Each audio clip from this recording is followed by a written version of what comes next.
시민 여러분 안녕하십니까. 5월 13일 월요일 시민언론 뉴탐사 시작하겠습니다. 저는 박대입니다. 네, 안녕하십니까. 황진구입니다. 예, 정시입니다. 예. 네. 원래 프로토콜이 좀 달라서 다른 채널하고. 그래가지고. 먼저 인사를 꼭 하고 시작해달라는 또 시청자들의 요청이 있어서 네, 인사를 드리고 있습니다. 왜냐하면 소리만 듣는 분도 있거든요. 그래서 지난주 저희가 5월 6일 날 처음 보도를 했었죠. 바로 김스타라는 이 세 글자를 여러분들에게 네. 각인시킨 한 주였지 않나 싶습니다. 이번 주는 2라운드입니다. 장시호 녹취록 2라운드는 바로 플라워입니다. 네. 플라워. 플라워. 네, 강 기자님, 플라워는 뭡니까? 꽃이죠, 꽃. 꽃. 네. 야, 이게 오늘 내용이 사실 이 1라운드보다, 이 김스타보다 플라워가 훨씬 흥미진진, 뭐 흥미까지는 아니지만 굉장히 심각하면서도, 굉장히 그 몰입도가 높을 것 같아요. 시청자분들이, 아마 입이 떡 벌어지는 내용들이 꽤 나옵니다. 그 내용들도 네. 오늘, 공개하겠습니다. 네. 우리 김영철 검사죠. 김영철 검사는 정말 장시호 씨 때문에 스타 검사가 된 것 같습니다. 그렇죠. 네. 그래서 김영철 검사는 스타 검사라서 김스타 검사인 걸로 보입니다. 네. 그러면 여기서 그 장시호 녹취록에 플라워라고 나오는 사람은 바로 네. 이재용입니다. 네. 이재용 회장은 뭐 영문을 모를 거예요. 왜 그들이 나를 플라워라고 불렀는지. 네. 플라워. 암호명 플라워입니다. 네. 원래 보수에서는 이재용 회장을 제이 드래곤이라고 얘기를 하는데. 제이 드래곤. 네. 이제 보통 JY라고 많이 JY. 불렀는데 그 녹취록 안에서는 JY라고 많이 불렀는데 플라워라고도 부릅니다. 그래서 이재용 회장을 오늘 플라워라고 부르면서 굉장히 충격적인 내용들이 오늘 나옵니다. 오늘 그래서 마음을 단단히 잡수시고 보셨으면 합니다. 네. 네. 자, 하나씩 한번 보죠. 오늘 사법거래 얘기죠. 네. 네. 우선 검찰에서 이번에 대규모 인사가 오늘 나온 소식부터 좀 전할까요? 네. 근데 마침 그 이제 뭐 송경호 서울중앙지검장이 어디로 다른 데로 부산 고검장으로 왔나요? 그리고 그 김건희 명품백 수수 의혹 수사를 맡았던 김창진 검사라는 사람이 법무연수원으로 갔네요. 네. 먼저 이제 서울중앙지검장 송경호 비운 자리를 이제 완전 찐윤이라고 얘기하죠. 찐윤 검사. 전주지검에 있으면서 이제 문재인 전 대통령의 이제 전 사위의 어머니를 조사했었던 그 이창수 검사장이 서울중앙지검장으로 검사장 승진된 지 1년 만에 서울중앙지검장이 됐어요. 네. 이건 뭐 굉장히 또 뭐 파격적인 발탁이죠. 근데 이 사람이 이창수 중앙지검장 새로 임명된 사람이 윤석열 대통령하고는 또 굉장히 가까운 사이라면서요. 네. 그리고 이제 서울중앙지검장 밑에 이제 1, 2, 3, 4차장, 차장검사들 4명이 전부 다 바뀌었습니다.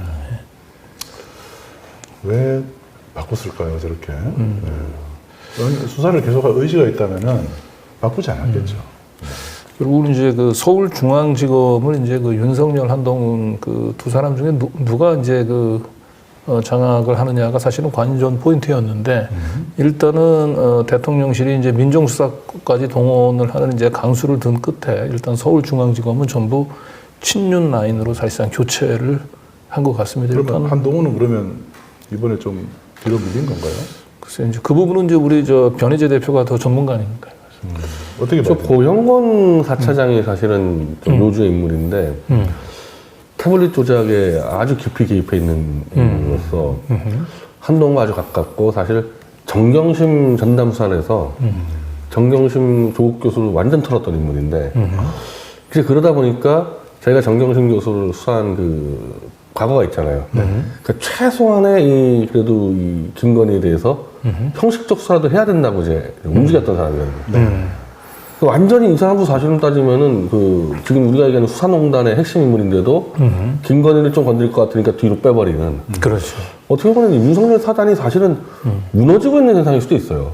고영건 정도는 못 믿겠다 그러면요. 누굴 믿을 건지 난 참 그게. 그러니까 이제 윤석열 한동훈 라인 자체가 이제 그 지금 분화가 넘어서 이제 대립과 이제 갈등이 되다 보니까 이제 마치 이제 12.12 군사 반란 때 그 가장 믿었던 사람들로부터 배신을 당하는 이 정승화 육군 참모총장 뭐 같은 경우 그런 상황들이 이제 발생하죠. 그러니까 어제의 동지가 이제 오늘 이제 적이 될 수도 있는. 그러니까 오늘 임명한 사람들은 진짜 믿을 수 있을지는 참 그건 물어보고 싶습니다. 자, 이건 앞으로 더 지켜봐야지 알 수 있을 것 같습니다. 네. 자, 그리고 오늘 월요일이잖아요. 오늘 또 그 민주당 아침에 최고위원회 회의가 열렸는데 장경태 최고위원이 또 장시호 녹취록, 저희가 어제 보도했던 내용을 언급했어요. 그래서 저희가 어제 보도했던 내용은 그 인사기록, 검사 인사 정보를 장시호 씨가 어떻게 9일 전에 알 수 있었을까라는 게 핵심이었는데 이 부분을 정확하게 짚어주셨어요. 그 영상도 한번 같이 보시죠. 김영철 검사와 장시호 씨 간의 추가 의혹이 제기되었습니다. 내용은 간단합니다. 2020년 8월 27일 법무부에서 공식적으로 발표된 인사 목록 중 당시 이재용 회장의 삼성 수사 핵심 검사로 특별 공판 2팀장 김영철 검사가 공개되었습니다. 그 전에는 어떤 언론에서도 찾아볼 수 없었던 김영철 검사의 인사 내용을 약 일주일 전인 2020년 8월 19일 장시호 씨와 지인 간의 녹취를 통해 확인할 수 있었습니다. 자기 편하게 의정부 가 있고 싶은데 아무것도 하고 싶지 않대. 근데 그 조사 끝날 때까지 이재용 맡으라 그래가지고 팀장으로 왔대. 라고 법무부 공식 발표가 나기 일주일 전에 장시호 씨가 지인에게 이야기하고 있습니다. 장시호 씨, 두 가지 비교해보면 장시호 씨가 8월 27일에 인사를 8월 19일에 어떻게 알 수 있었는지 밝혀주십시오. 장시호 씨를 외부에서 만난 사실이 없고 사건과 무관한 이유로 연락한 적도 없으며 오해를 불러일으킬 만한 그 어떤 행동을 한 사실이 없다고 한 김영철 검사의 인사이동 사실을 장시호 씨는 어떻게 알고 있었습니까? 윤석열 대통령의 장모 최은순 씨가 가석방 심사위가 개최되기도 전에 나온다는 것을 최측근이 알고 있었던 것과 오버랩되는 것은 저뿐입니까?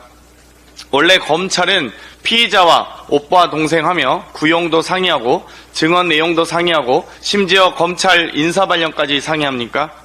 보도에서 이어지는 내용은 더 충격적입니다. 삼성 이재용 회장 프로포폴 투약 사건에 장시호 씨는 자신이 수사받을 것을 걱정하여 김영철 검사에게 법률 조언을 구했다는 내용입니다. 보도에서 장시호 씨는 이 회장 프로포폴 투약 의혹을 김 검사에게 제보한 것과 이후 자신이 수사 대상이 될 가능성에 대해 물어보고 김 검사가 대답해 준 것이라는 사실을 인정했습니다. 여기서 중요한 점은 수사 검사가 수사 과정에서 만난 피의자에게 수사 관련 조언과 수사 정보 누설로 의심받을 수 있는 행동을 했을 수도 있다는 것입니다. 나라를 뒤흔들었던 국정농단 특검을 하고 있는 수사검사가 피의자와의 부적절한 관계였다면 이재용 삼성전자 당시 부회장의 재판 때 진술 조작을 모의했다면 피의자에게 수사정보를 누설했다면 검찰의 인사정보를 누설했다면 국정농단만큼 엄중한 수사농단 사건입니다. 여기에 대해서 여러 가지 질문과 요구가 쏟아지고 있습니다. 애매하게 해명하거나 발뺌하지 마시고 정확하게 자세하게 구체적으로 해명해 주시기 바랍니다. 네. 아주 핵심을 잘 짚어주셨는데. 네. 그리고 장경태 최고위원이 얘기했었던 그 국정농단 사건에 있어서 이제 수사농단 사건. 발생했다. 이 부분들은 아마 이제 우리 변희재 대표가 참 할 말이 많을 것 같아요.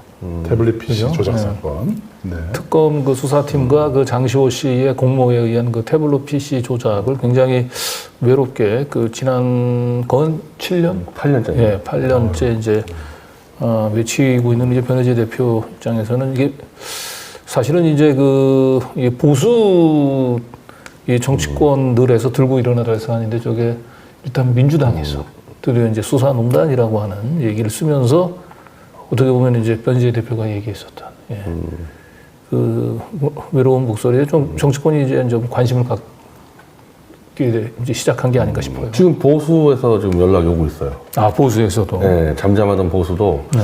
이렇게까지 이슈되니까 어차피 덮을 수 없다 그러면 어떤 좀 방향 전환을 해야 되는 상황이거든요. 네. 어떻게 해야 될지 물어보는군요. 네. 길을 조만간에 저하고 좀 미팅 다 잡았습니다, 시간대 보수. 아, 그래요? 이름만 내면 우리 일반 시청자도 알만한 핵심 포스트들이에요, 보수에. 그래요.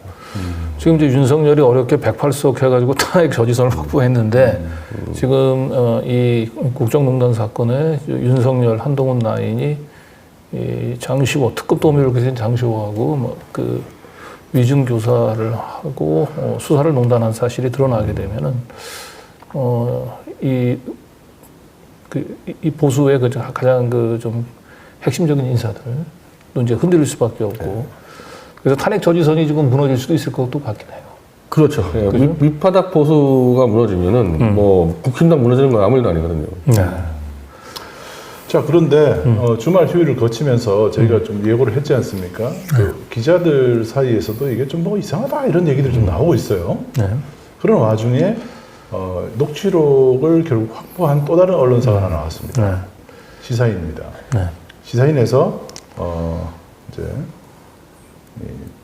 이 보도, 녹취록 보도를 하면서 이제 김영철 검사의 반론을 또 받았어요.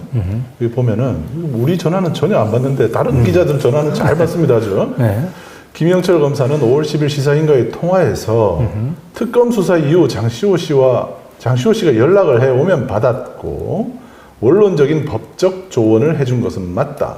법적 조언을 해준 것은 맞다라고 얘기를 했습니다. 이게 최초의 그 해명보다는 상당히 조금 후퇴를 한, 좀 그렇게 뉘앙스가 느껴지죠. 그렇죠. 처음에는 뭐 어떠한 사적인 접촉도 없었고 업무 외에 연락을 주고받은 적 없다라고 했는데 여기서는 일단 자기가 전화를 먼저 건 적은 없고 걸려오면 자기가 받았다. 전화를 받았고 원론적인 법적 조언은 했다. 이렇게 한 번 일단 좀 불러쓴 겁니다. 네, 원론적이라는 말을 씌우긴 했지만 이 원론이라는 말의 의미는 다양하게 해석될 수 있기 때문에 법적 조언을 했다는 사실을 시인했다고 말하는 것이 더 정확합니다. 네.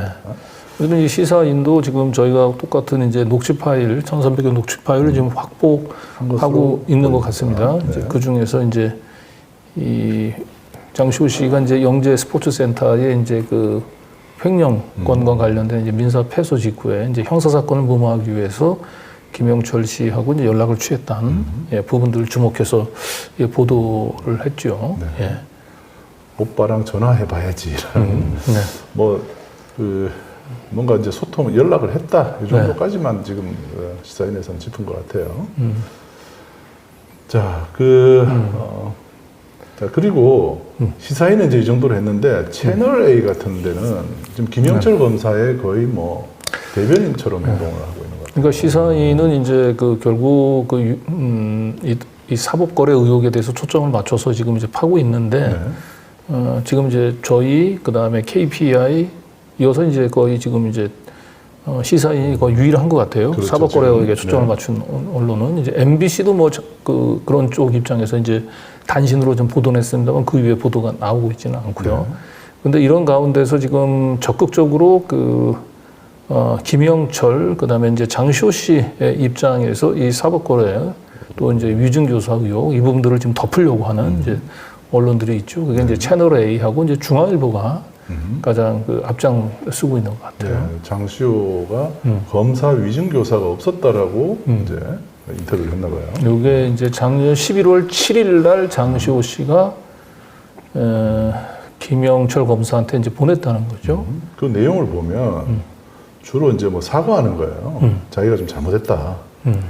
그러면서 뭐 자기 좀 아주 친한 친구가 있는데 이 친구로부터 자기가 금전적인 지원도 받고 있어가지고 이 친구 앞에서 내가 좀 있어 보이려고 검사님 이름을 좀 팔았다. 검사님하고 친분을 과시했다. 네. 그래서 죄송하다. 네. 이런 내용의 사과 문자를 작년 11월 7일에 보냈다는 거죠. 그 날짜가 좀 의미심장해요. 11월 7일. 왜냐면 저 때가 이제 KPI 뉴스에서 그렇습니다. 전면 취재를 하고 있었고 11월 8일 날 제가 KPI 뉴스를 만났기 때문에 이때 계속 전방위로 확인하고 이럴 때여서 그때 이제 아마 이 알리바이용 문자를 김영철에게 보내놓고 12월 달, 한 달 뒤에 장시호는 이제 미국으로 도주를 합니다. 네. 그리고 그렇죠. 6개월이 지난 이제 지금 시점에서의 장시호의 입장은 아직까지 지금 안 나오고 있는 겁니다. 이거 6개월 전에 나온 거지 지금 시점의 입장은 없어요 아직까지. 네, 그러니까 채널 A 기사는 이제 최근에 저희들이 이제 그 장시호 씨의 이제 위증 교사, 그 김영철 검사에 의한 이제 위증 교사 의혹이 불거지기 무려 6개월 전인 작년 11월 7일 날 장시호 씨가 김영철 검사한테 사실은 그 검사하고의 이제 친분을 저희가 그 과시해서 누를 끼친 것 같다 검사님한테 이런 사과 문자를 보냈다는 거죠. 아, 그러니까 지금 다시 한번 정리를 하면 이건 보도되기도 전이에요, 이거는. 취재만 하고 있을 때입니다. 이 문자는 오늘 그 장시호 씨가 채널A에 준 게 아니고 김영철 김영철이. 검사가 네. 채널A에 준 거군요. 장시호 씨가 이렇게 이미 6개월 전에 나한테 저기 지인하고 통화해서 이렇게 내 이름을 판 것에 대해서 이렇게 사과를 했다. 이제 이런 거죠. 지금 김영철 검사가 지금 마음이 조급해서 근데 그러면은 유탐사에서 그렇게 입장을 달라 그랬을 때 그때 저거 줬으면 될 거 아닙니까? 그렇죠. 그걸 숨기고 있다가 이제 와서 6개월 전에 문자를 지금 꺼내는 겁니다. 근데 지금 방금 전에 이제 변희재 대표가 설명했던 대로 이제 이 11월 7일 날 문자는 이제 KPI가 김영철 검사하고 그다음에 장시호 씨를 상대로 취재를 하고 있었던데요. 녹취 파일을 녹취 확보해가지고. 파일이 언론사로 넘어갔다는 사실을 장시호 씨가 알게 된 날인 거죠. 네. 결과적으로 이제 장시호 씨가 이제 이런 취재를 받고 아마 김영철 검사한테도 미리 전화 연락을 했을 거고. 큰일 났어. 그러면 두 사람이 뭐 서로 이제 얘기하면서 이거 어떻게 무마하지? 야, 그러면 네가 나한테 그 사과하는 문자를 보내. 그러면 이걸로 내가 이제 그 KPI 기자한테 그 문자를 보여주면서 이걸 좀 무마를 하지 뭐. 요렇게 입을 맞췄을 가능성이 매우 높잖아요. 그렇죠. 예. 그리고 설마 최근 KPI는 이 정도 문자를 가지고 본인들이 이제 그 취재를 중단했을 거라고 뭐 보여지지는 않습니다만은 어쨌든 이렇게 이제 뒤늦게 이제 이 문자가 이제 공개가 됐습니다만 이 문자를 가지고 지금 현재 불거지고 있는 장시호 씨 그리고 그 이 특검 이 검사들 간의 이 위증교사 이 사법권의 수사농단을 덮기는 어려워 보이죠. 네. 덮기는 어려워. 오늘 저희 방송을 보시면은 이제 언론들이 지금 조심스럽게 접근하지 못하고 있는 부분까지도 저희가 오늘 깔끔하게 좀 전체 큰 그림에서 큰 틀에서 한번 좀 설명을 드리겠습니다. 자, 일단 이 현재 장시호의 이 상태는 사실상 도주나 실종 상태입니다. 연락이 안 되고 있어요. 그렇죠. 왜냐하면 제가 민사소송을 그때 했을 때 12월에 아까 미국으로 도주했다 그러잖아요. 네. 근데 실제로 주소지는 태국에서 발견됐는데 법원에서 당연히 소송 자료를 태국에 넣었는데 안 받고 있어서 오늘 제가 이제 법원하고 직접 상의를 해서 이제 이러면은 장시호는 지금 도저히 이 법원 자료 송달 못 받으니까 이른바 공시 송달을 하겠다고 오늘 법원이 얘기를 했으니까 지금 이건 이 사람은 거의 실종 상태로 봐야 되는 거죠. 저희가 지금 파악하기로는 뭔가 움직이고는 있어요. 계속 이렇게 이제 자신들한테 우호적인 어떤 언론사를 상대로 선별적으로 돌아가면서 연락을 취하고 있는 것으로 보여요. 그렇죠. 장시호가요? 예. 그런데 아니, 장시호 입장 나온 건 없어요. 입장은 나온 건 없는데 없습니다. 네. 움직임이 저희한테 간파가 된 건 있어요. 네. 자, 그리고 살아나 있다는 거예요. 그리고 장시호 씨하고 김영철 검사하고 지금 말을 맞추고 있는지 여부도 지금 좀 불확실해요. 지금 현재 상태에서. 그래서 지금 김영철 검사가 장시호 씨한테 연락을 못 하고 있는 것으로 저희는 보고 있습니다. 저희가 이제 그럴 수도 있는데 지금 보니까 뭐 두 사람이 이제 서로 뭐 직접적으로 소통을 하는 건 나중에 혹시 이게 이제 문제가 될 수가 있으니까 제3자를 끼워서 서로 얘기를 맞춰볼 수도 있는 것 같긴 한데 중요한 거는 두 사람이 장시호 씨가 너무 앞질러 가요. 예, 김영철 검사의 지휘를 받아가면서 거짓말을 해야 되는데 본인이 너무 앞질러서 거짓말을 하다 보니까 이게 수습이 안 되는 거예요. 예, 지금 그래서 아마도 뭐 김영철 검사가 이제 서초경찰서에서 이제 고소장을 접수를 했기 때문에 뭐 수사가 이제 시작이 될 텐데요. 보니까 이게 김영철하고 이 장시호 두 사람이 말이 안 맞아요, 지금. 이 사건이 터진 이후에도. 네. 자, 특히 그 작년 11월 진짜 그 7일 거 보여드렸는데 그보다 나흘 전에 유탐사에서 11월 3일이었습니다. 그때 정유라 씨가 나와 출연했던 때죠. 11월 3일에 그때 장시호 씨한테 연락을 했습니다. 근데 네. 정유라 씨가 11월 3일에 출연했다는 뜻은 아닙니다. 이때 장시호 씨하고 이제 통화를 했죠. 이때 이미 이제 정유라 씨가 이제 김영철 검사하고의 불륜설을 저희 방송에서 이제 얘기를 했었어요. 했죠. 네. 그래서 저 관련해서 이제 정유라 씨한테, 우리 장시호 씨한테 제가 물어봤죠. 근데 본인이 그때는 자기가 검사들 연락처를 모른다. 내가 어떻게 검사 연락처를 아냐. 그러면서 내가 태블릿 PC 때문에 고소도 많이 검사들이 많이 당했는데 나 때문에 많이 당했는데 검사들이 내 연락 받고 싶겠냐 이런 반문도 했었습니다. 네. 근데 불과 나한테 이 얘기를 하고 난 뒤에 사흘 뒤에 11월 7일 날 김영철 검사하고 소통을 했네요. 그죠? 예. 그 김영철 검사가 폰 번호를 확인했으면 좋겠네. 폰 번호. 그게 공식 폰인지 그 비밀 폰인지 그 두 개 가지고 하지 않았습니까? 그렇죠. 하나는 이제 폴더폰, 하나는 이 아마도 스마트폰으로. 사적인 비밀폰으로 추정이 뭐 되겠죠. 그렇죠. 예. 그런데 김영철 검사가 지금 언론을 상대로 계속 자기의 입장을 이제 흘리듯이 얘기를 하고 있어요. 그런데 김영철 검사가 절대 해명하지 못하는 두 가지 사실이 있습니다. 네. 하나는 오늘 장경태 최고위원이 말했던 바로 그 부분입니다. 8월 27일에 법무부에서 검사 인사를 발표하고 언론은 이제 8월 28일 날 보도가 됐죠. 연합뉴스에서 8월 27일 날 이제 퇴근 무렵에 보도했고. 오픈되고 8월 28일에 언론에 이제 보도되기 시작했는데 그럼 9일 전에 8월 19일에 장시호 씨가 어떻게 우리 김스타 검사가 팀장으로 온다는 사실을 어떻게 알았을까요? 네. 이거를 지금 해명하지 못하고 있습니다. 그렇습니다. 이런 것들을 해명하지 못하면서 뭐 원론적인 자문을 해줬다라든지 이런 얘기들은 아무 소용이 없습니다. 네, 원론적인 뭐 자문을 하는데 이렇게 본인이 이제 그 인사 발령 사항들을 미리 얘기를 해주고 그럴 필요가 없잖아요.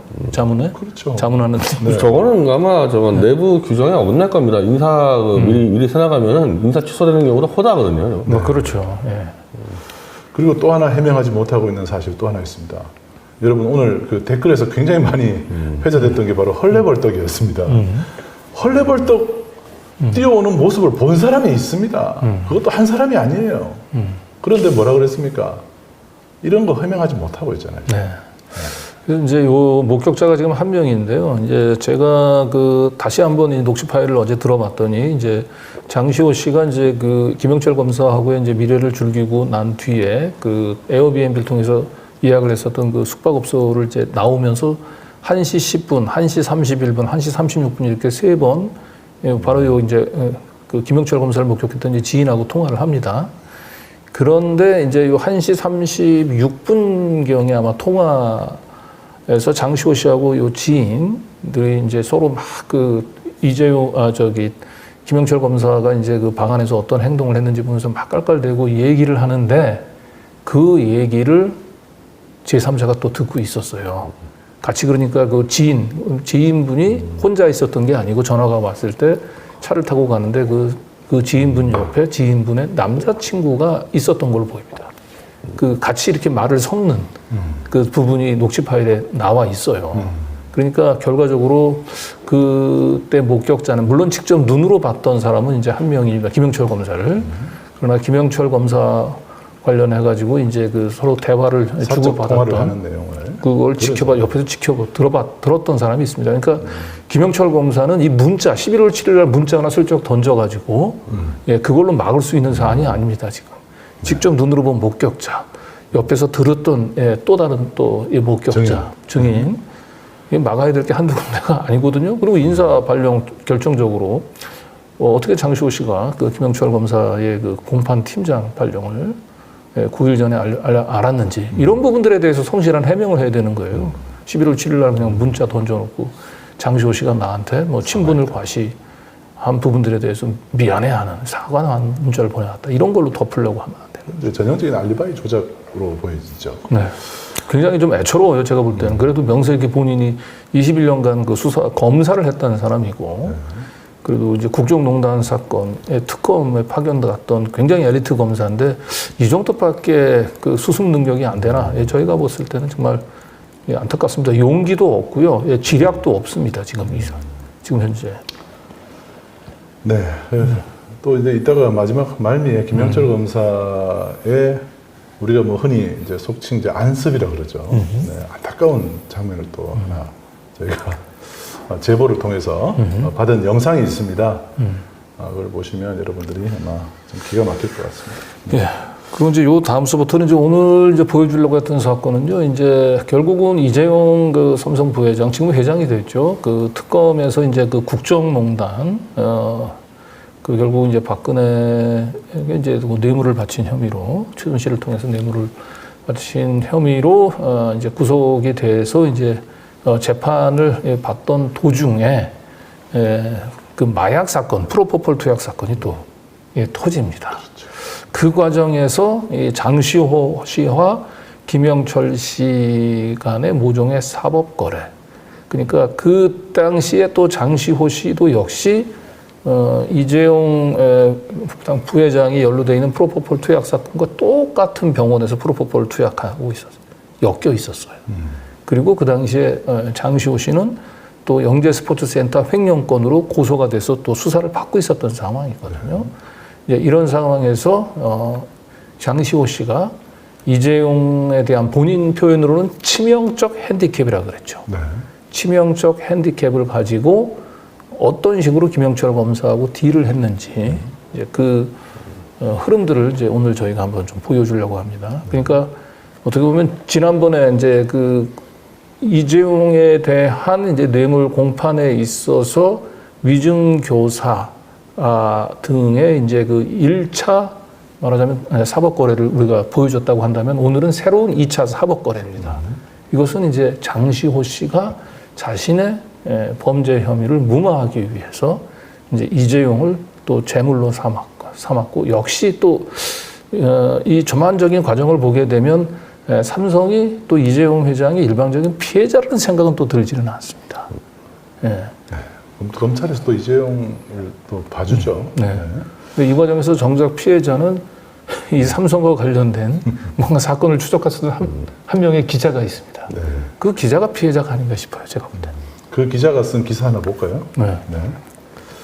이게 이제 그 이재용 구속이 이제 구속영장이 기각된 직후에 쓴 일주일 뒤에 쓴 기사예요. 1차 영장이 기각되고 난 뒤에. 그 뒤에 쓴 기사인데 이게 어떤 내용이에요? 직접 이게 이게 올해 강진구 기자라고. 네, 이게 워낙 이제 내용도 복잡한데요. 사실은 제가 썼던 기사입니다만 1차 영장 기각되고 난 뒤에 이제 삼성하고 이제 최순실 두 사람 간에 이제 그 이면 계약이 플랜 A뿐만 아니라 플랜 B도 있었다라고 하는 거예요. 플랜 B는 직접적인 뇌물이 아니고 이제 말 중개상을 통해서 이제 우회적으로 삼성이 그 이제 그 이제 뇌물을 제공하는 거로 명말을 이제 그런 쪽으로 이제 플랜 B가 있었다라고 하고 그래서 제가 덴마크하고 뭐 스웨덴까지 그 우리 해외 통신원들을 이제 활용을 해서 이제 취재를 했습니다.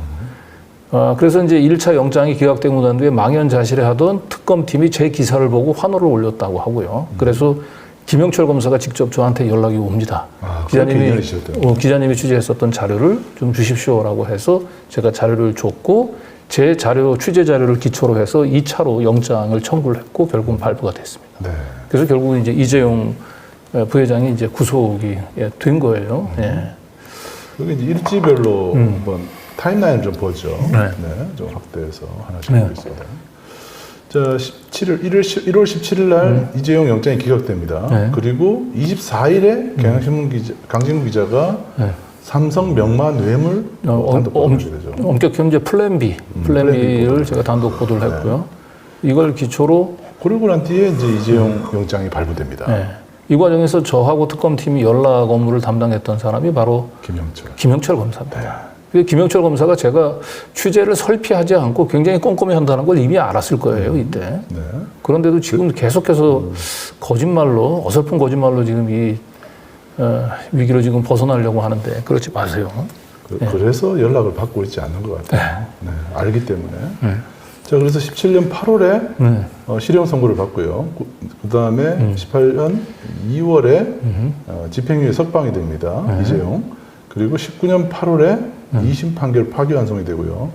그 다음에 20년 8월, 이게 문제 20년 8월입니다. 이때 장시호 녹취 파일이 주로 이때 많이 녹음이 되죠. 김영철 검사 바로 이재용 공판 팀장으로 발령이 납니다. 이 사실을 누가 알았습니까? 바로 장시호 씨가 알고 있었던 거죠. 그리고 20년 10월 25일에 장시호 씨가 이재용 프로포폴 투약을 검찰에 제보를 하게 됩니다. 네. 네. 이때 막 고민했던 거 막 기억나시죠? 그렇죠. 그리고 10월 26일에 바로 공교롭게 다음 날 이재용의 파기환송심 첫 공판이 열려요. 네. 네. 그리고 그 다음에 1월에 이재용 징역 2년 6월 법정 구속 또 됩니다. 예. 근데 이때까지 파기환송심 선고가 이루어지기 전까지 그 프로포폴 투약에 대해서는 기소가 이루어지지 않았습니다.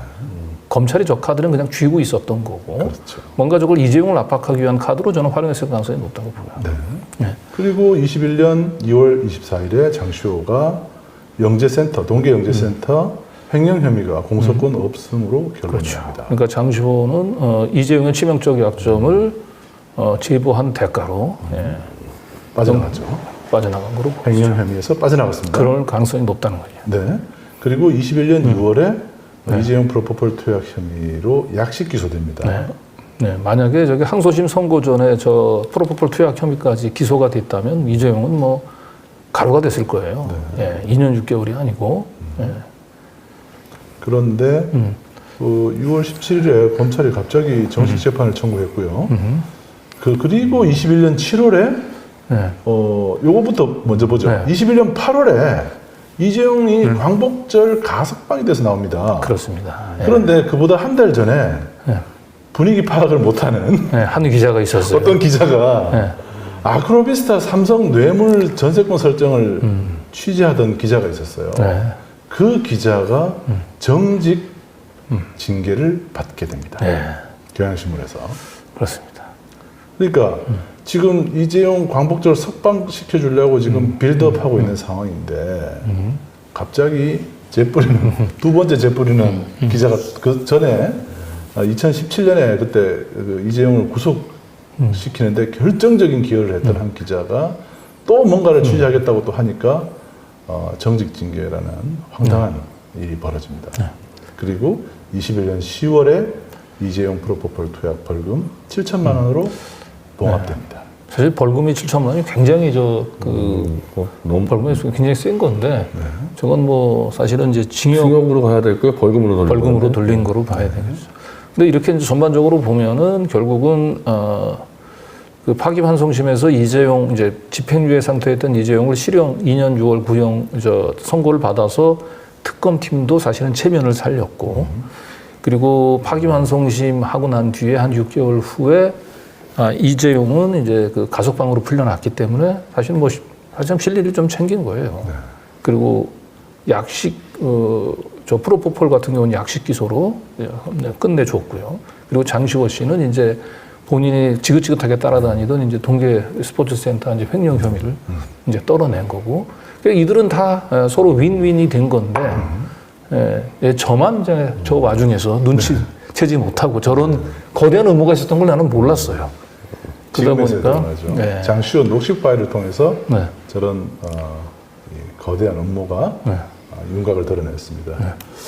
자, 요거 한번 볼까요? 그 지난 작년 12월 기사인데요. 그 요거 다 아시죠?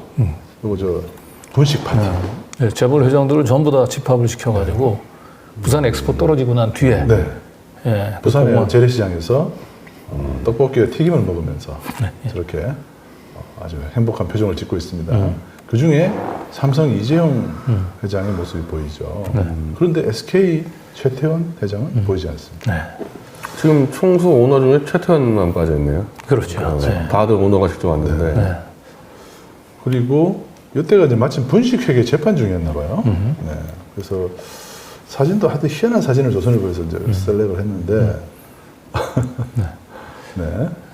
이거를 용의 국물이라고 그럽니까?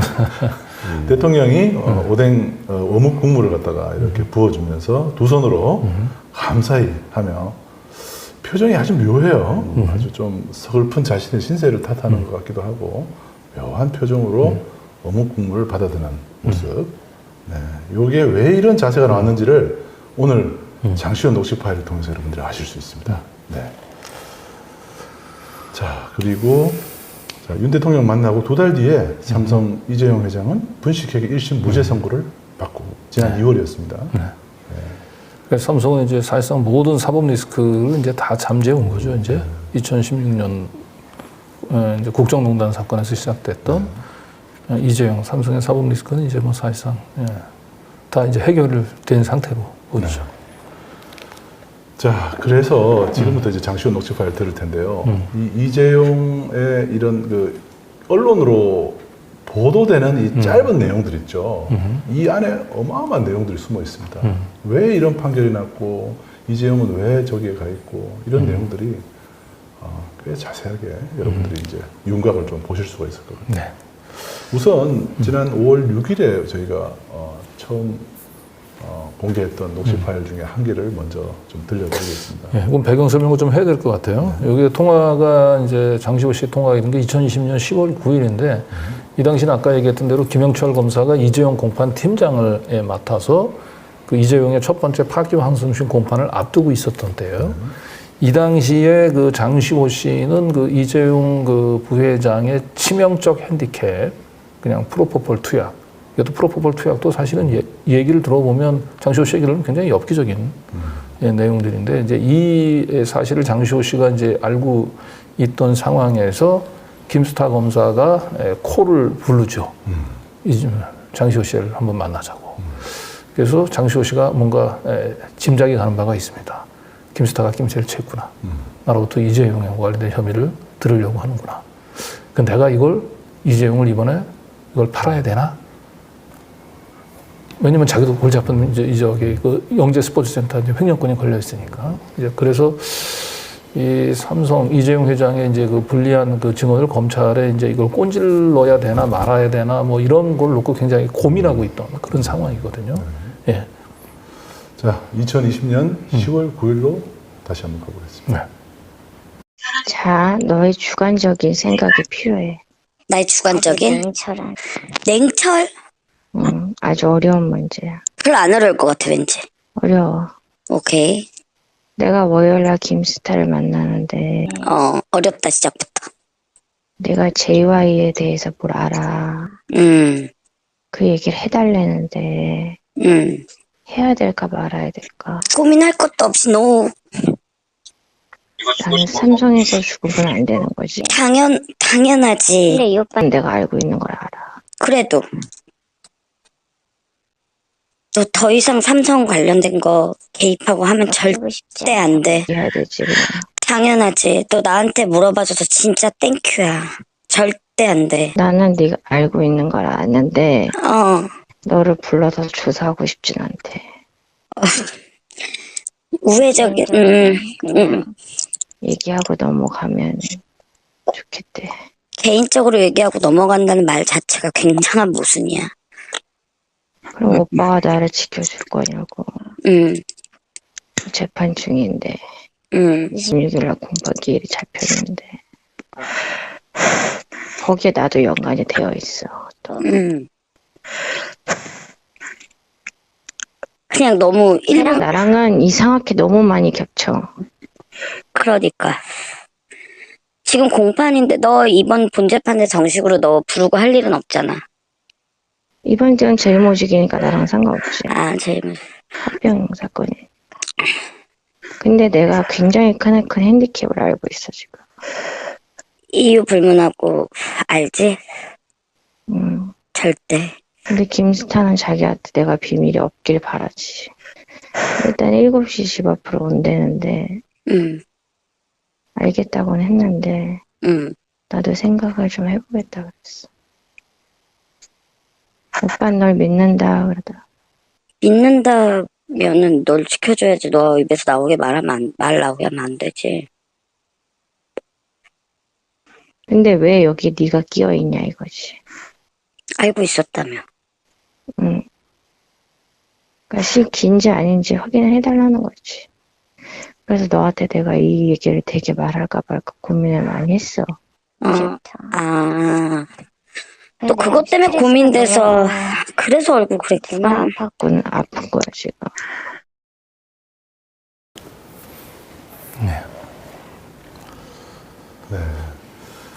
여기서부터 시작이 되는 네. 거죠.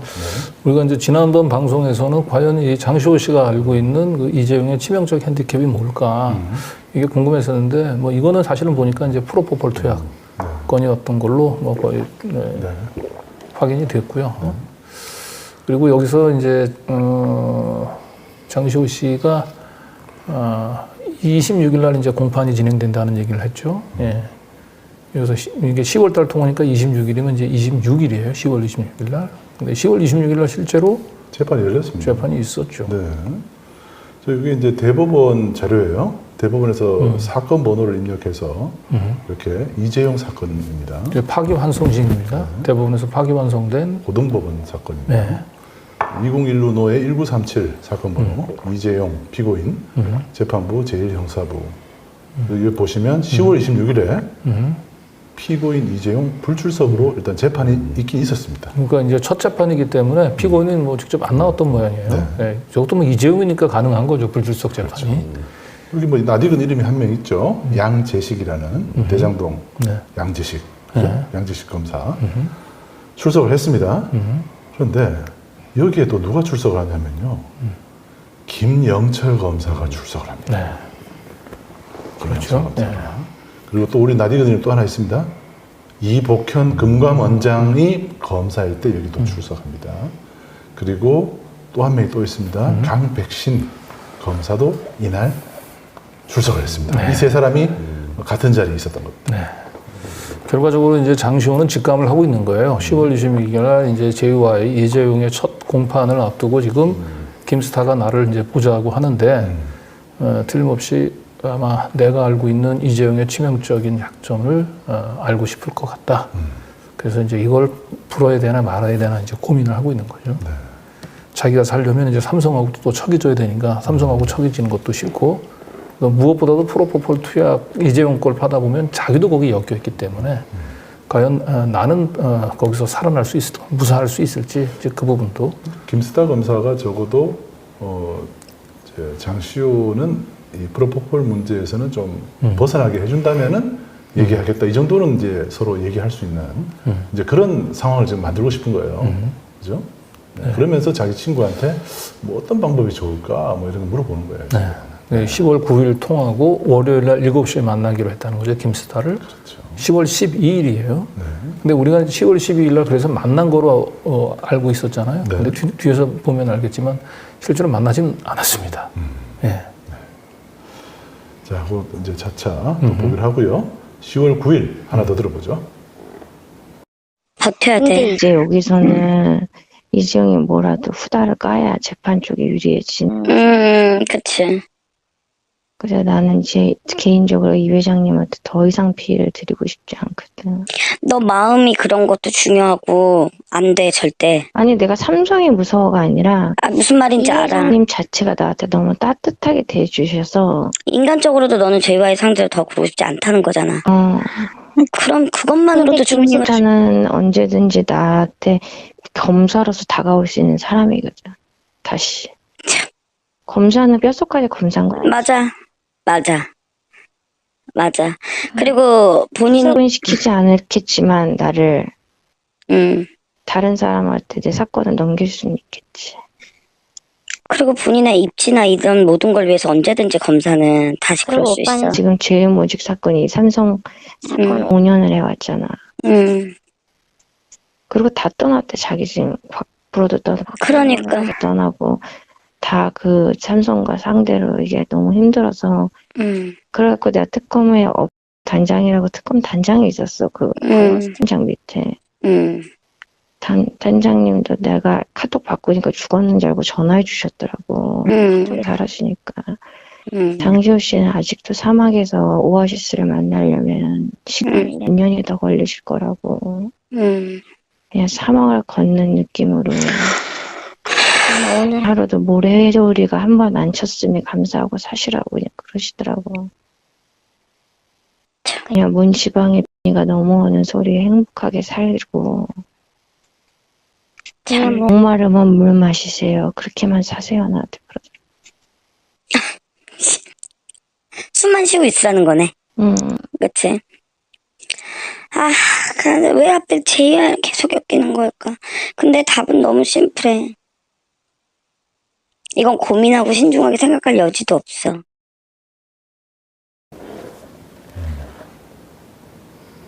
자, 여기서 핵심적인 용어 후다를 까다 라는 말. 이재용의 후다를 까다. 네. 이게 무슨 뜻이죠? 후다를 깐다는 말. 그 지난번에 이제 일본어에 이제 후다가 있고 후다가 있는데 후다는 이제 뚜껑을 얘기하고요. 그렇죠. 뚜껑이라는 말. 예, 후다는 이제 숨겨진 패를 얘기하는 거죠. 아, 숨겨진 패. 네, 그래서 결국은 여기서 이제 이재용의 후다를 깐다라고 하는 얘기는 이재용이 그 이제 감추고 싶어하는 패를 까 보인다. 그 이재용이 감추고 싶어하는 패가 뭔지는 이제 장시호 씨가 알고 있는데 아까도 얘기했던 대로 장시호 씨도 프로포폴 투약 이재용 그 회장이 그 주사를 맞던 그날 본인도 가서 그걸 했거든요. 그렇죠. 그러다 보니까 이제 이재용에 대한 이제 제보를 하면 나도 괜히 또 처벌받는 거 아닌가 하는 두려움. 김스타가 자기를 직접 뭐 기소까지는 하진 않겠지만 또 언제 그 사람이 지금 8월 달에 이미 미래를 죽이고 난 뭐 2개월 후지만 언제 또 검사로 다가올지 모른다 이런 얘기를 하잖아요. 그래서 사건을 다른 검사한테 넘길 수도 있고. 그래서 지금 이걸 까야 되나 말아야 되나. 김스타가 월요일에 보자는데 가야 되나 말아야 되나. 굉장히 지금은 이제 고민을 많이 하고 있는 상황인 거죠. 네. 자, 여기까지가 이제 10월 9일 날 통화했던 거고요. 네. 그 다음 날도 통화를 하죠. 근데 월요일 날 김스타를 안 만나야 되겠다라는 얘기를 합니다. 네. 왜 장시호 씨가 그런 말을 할지 들어보시죠. 여보세요? 아까 전화했었는데 이번 차에 우리 강아지가 발로 눌렀어. 아니. 아까 지금 전화하려던 참이었어. 아니, 너 밥 먹고 치우느라. 요새 곰곰이 생각했는데 월요일날 그냥 김스타한테 핑계대고 안 만나는 게 제일 좋을 것 같아. 일단 그건 방법이다. 어차피 엄마 때문에 나가게 될 눈치 보이는데. 그래. 그렇게 만나지 마, 일단. 네. 이 짧은 부분인데 이제 그 지인분의 음성 변조를 좀 굵은 목소리로 변조를 했더니 저렇게 나왔네요. 네.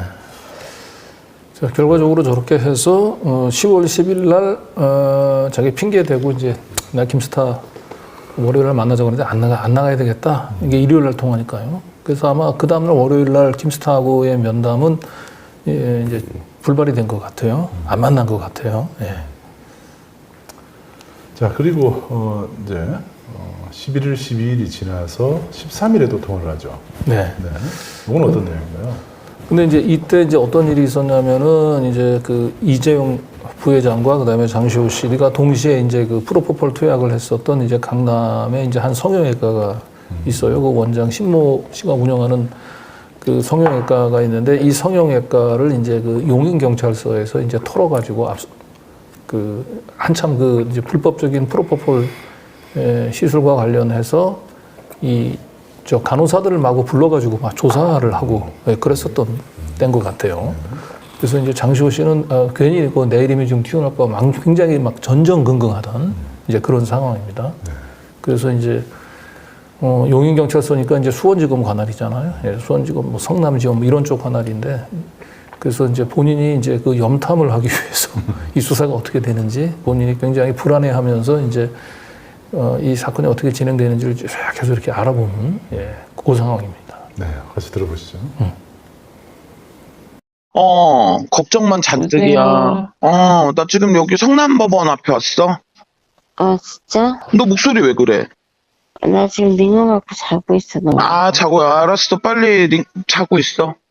링어 지금 6개 이렇게 달았어. 아휴, 어디 신 선생님네요? 알아. 큰일, 다 하고 전화해. 응?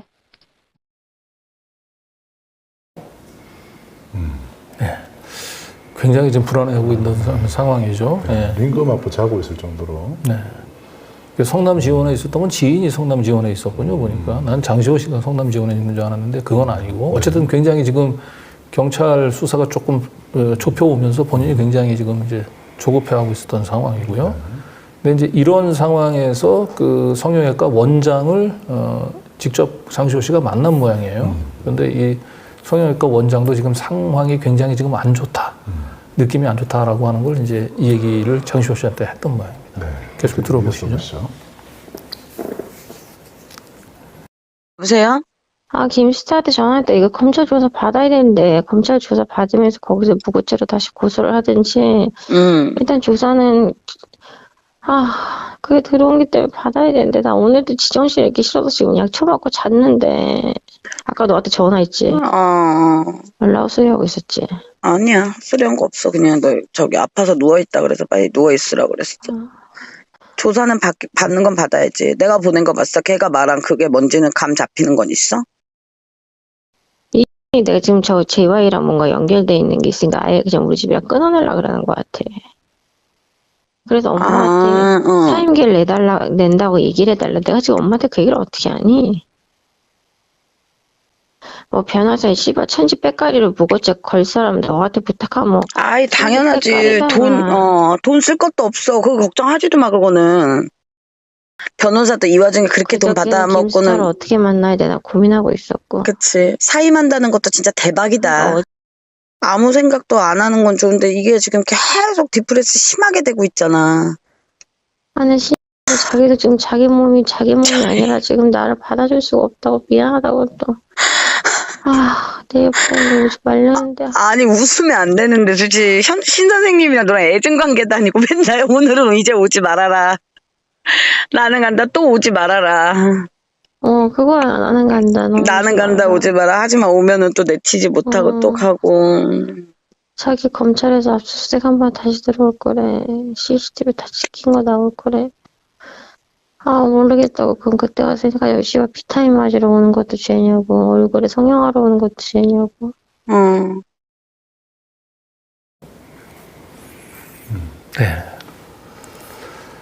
네, 대단히 불안해하고 있네요. 성형외과의 이제 그 신원장이라고 하시는 분은 이때까지는 뭐 아직 검찰이 이제 잡아챈 것 같지는 않은데 검찰에서 추가로 이제 압수수색 나와서 CCTV를 가면 아마 자기도 걸릴 것 같다. 그러니까 장시호 씨한테도 나도 힘드니까 우리 병원 들리지 마라 이렇게 얘기했던 것 같아요. 네. 장시호 씨가 이제 틈만 나면 사실 힘들면 항상 이 병원에 가가지고 프로포폴을 이제 맞았던 걸로 보입니다. 예. 이게 프로포콜이라고 하는 게 좀 가끔씩 건강검진할 때나 맞는데 이게 그렇게 이게 좋은가 봐요. 일반 수면 마취제죠, 수면 마취제. 수면 마취제. 잠 안 오는 사람들이. 예, 건강검진할 때 내시경 할 때 뭐 쓰는 거니까 아마 경험들은 많이 해보셨을 근데 거예요. 또 이게 병원의 허락 없이는 또 맞을 수가 없죠. 그러니까요. 마약 일종이라서. 그래서 이제 뭐 제가 알기로는 이제 그 장시호 씨 같은 경우는 이제 상습적으로 맞아야 되는데 이게 뭔가 그냥 아무 때나 가서 그 맞고 싶다고 할 수 있는 게 아니잖아요. 그러니까 그 뭐 정유라가 뭐 일부 뭐 폭로를 하긴 했었는데 이제 저희 취재 결과하고도 일치하는데 장시호 씨는 여러 사람들의 이제 주민등록번호 그 주변 친구분들 주민등록번호를 도용을 해가지고 여러 사람들 이름으로 그냥 그 불법적인 처방을 받아서 프로포폴을 상습적으로 투약을 주사를 맞은 걸로. 그러다 보니까 이제 이 검찰이 이걸 털면은 이제 자기도 이성형 같으면 자기도 이제 걸릴 거라고 하는 걸 좀 알고 굉장히 지금 이제 불안해하고 있는 거죠. 자, 그 다음에 이제 드디어 이재용 얘기가 나오죠. 네. 여기서 이제 굉장히 이제 경찰이나 검찰의 수사가 이제 들어오는 게 이제 압박감을 느끼면서 그럼 내가 이제 김스타한테 미리 다 얘기해 버리고 분리박인을 할까? 네. 기소유예가 아니고 기소취하라고 얘기를 하더라고요. 네. 기소취하를 좀 해달라고 좀 부탁을 해야겠다. 프로포폴은 덮어주고 지금 현재 내가 수사를 받고 있는 영재스포츠센터 횡령권은 기소유예를 해주고 이런 정도 조건이면은 내가 그냥 이재용을 그냥 본 거를 그냥 얘기할 수도 있지 않을까. 이제 그런 고민들이 이제 시작된 거죠. 네, 여기서부터 이제 10월 18일 통화입니다. 이제 들어보시죠. 사실은 제 친구들 그거에 대해 영재센터에 대해서 오해된 부분에 제가 설명 좀 하고 싶은데 통화도 싫다 그럴 거야 아마.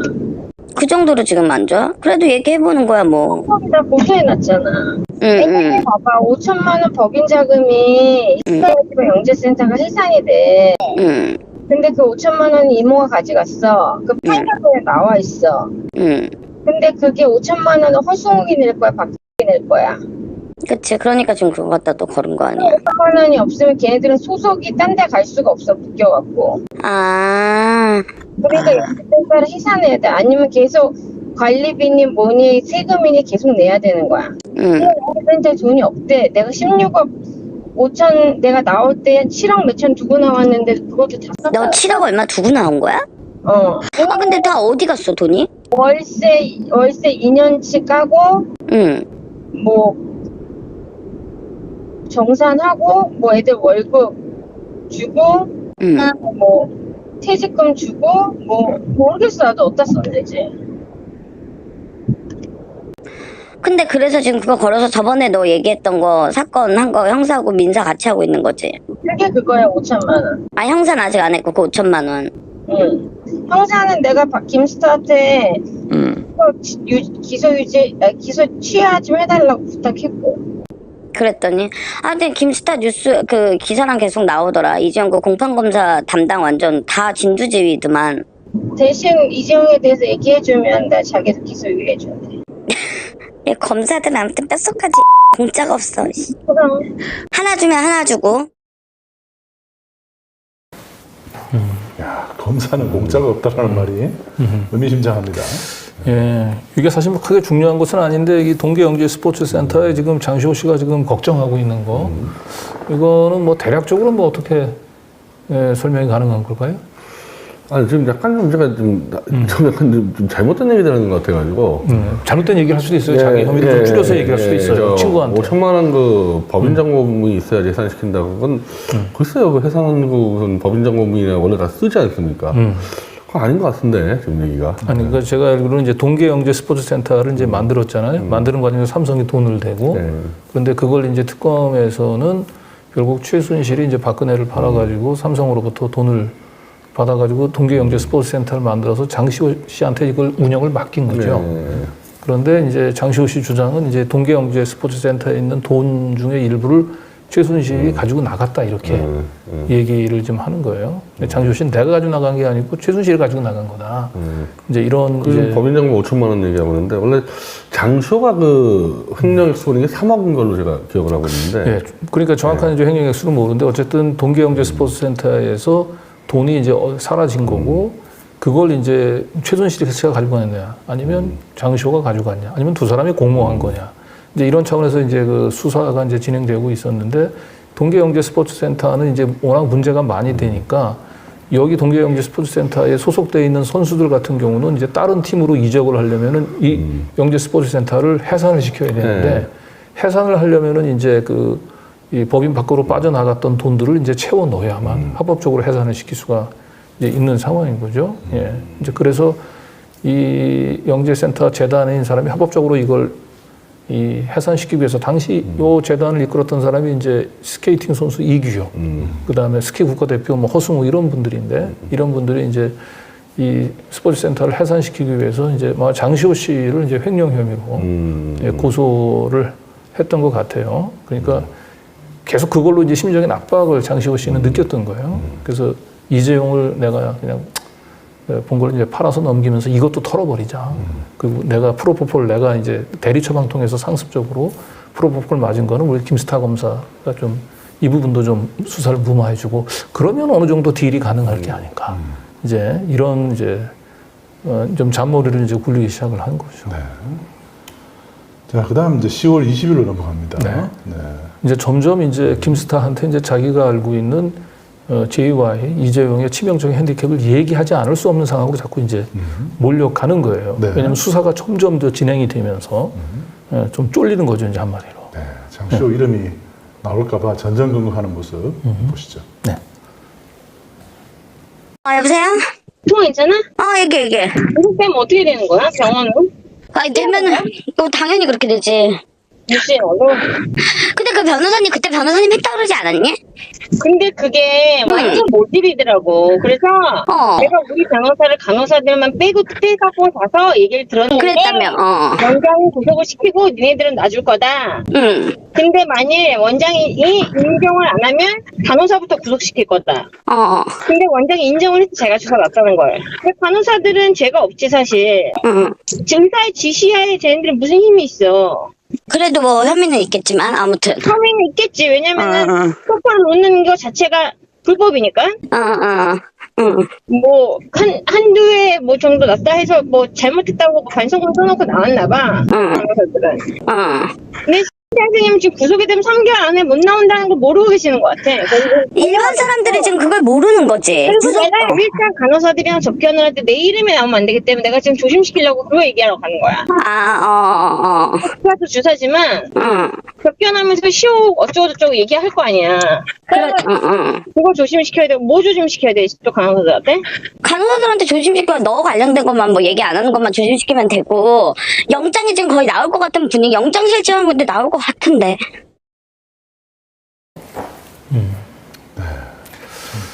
목소리가 굉장히 흥분돼 있죠. 이제 저도 하는 것 예, 같아요. 성형외과 원장이 이제 신땡땡 원장, 이분은 굉장히 유명하신 분인데, 예, 이 신땡땡 원장이 아무래도 이제 그 구속영장이 이제 청구될 것 같은 분위기.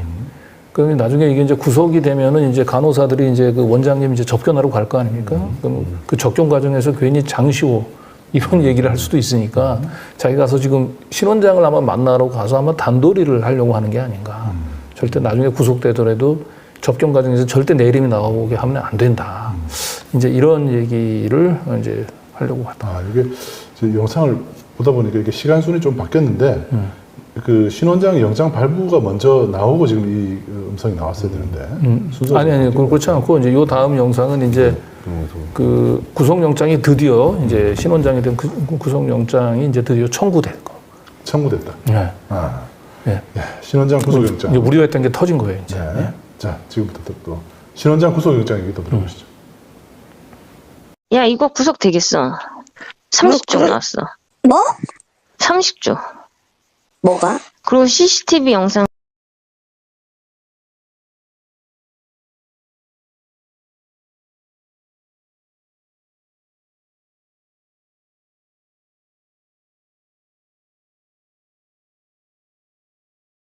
여보세요? 구속영장 나왔대. 누가? 영장 발부됐대? 오늘? 내일 아침 9시 40분. 아니 뭐 너 오늘 주사 다 맞고 오려고 얼굴에 리주라. 내일 발부됐는데? 그럼 막 돈 낸 게 있는데. 놀 수 있대 오늘? 달라래? 들어와서 수술도 하는데 떼고 갔대. 그거에 대해서 잘 모르는 것 같아 지금. 감이 없는 거 아니야 원장님? 나도 감이 없었거든 처음이라. 너도? 응. 야 진짜 와서 얘기를 좀 해줘야 되지 않나? 내가 가서 얘기 좀 해야 될 것 같네. 이렇게 준비 없이 가시면 안 된다. 안 돼. 뭔 소리? 일단 5시 넘을 수 있어? 알았어. 빨리 갈게. 들어 누워 있을게.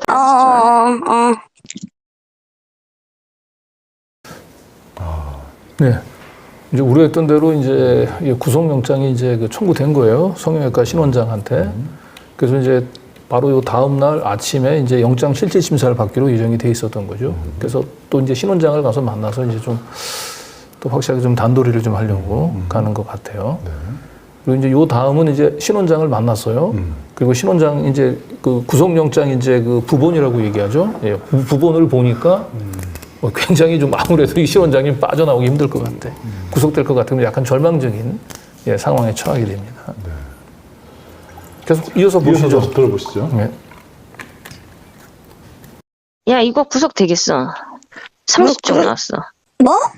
30조. 뭐가? 그리고 CCTV 영상 지우고 이거 핸드폰 압수수색에서 다 지운 걸로 증거 인멸로 들어갔어 지금. 나 봤는데. 그 서류 갖고 있어? 응. 사진 찍어서 보낼 수도 없고 어떻게 해야 되지? 아니야. 그러면 6시라고 해가지고 몇 시? 6시까지 와도 돼. 그래? 원장이 아직 안 내려오셨어 어차피. 어차피? 원장님 지금 아직 안 오신 거지? 그래, 일단 읽어줄게. 전화로 이걸로 얘기하지 말고 그냥 하지 말고 가서 얘기해.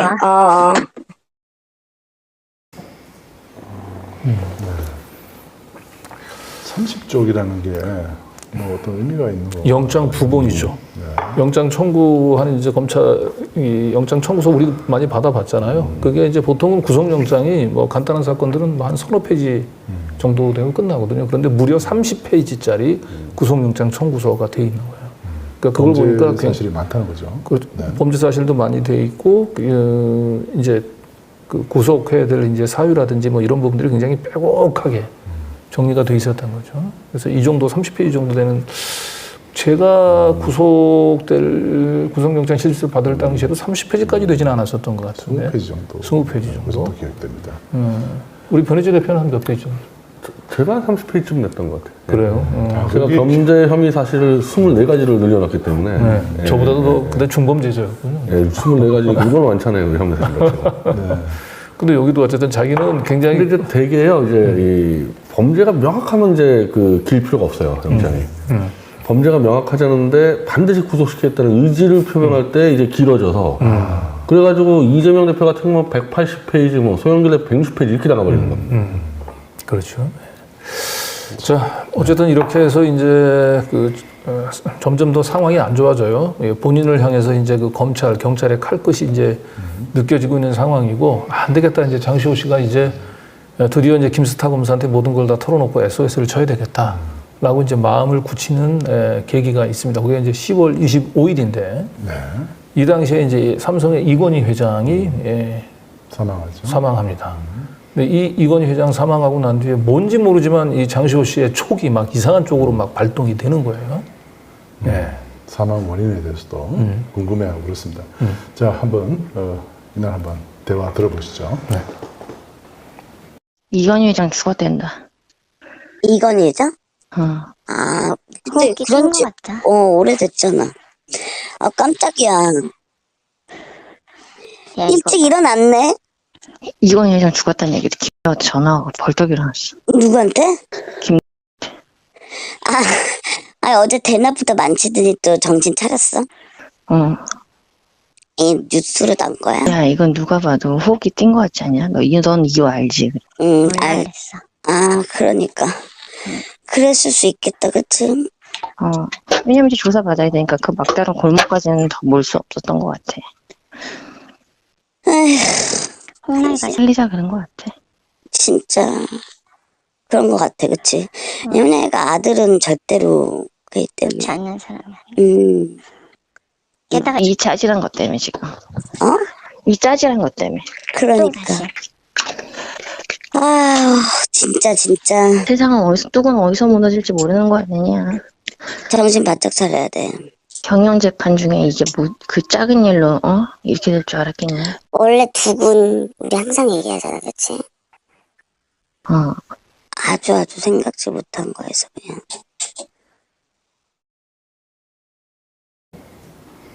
네.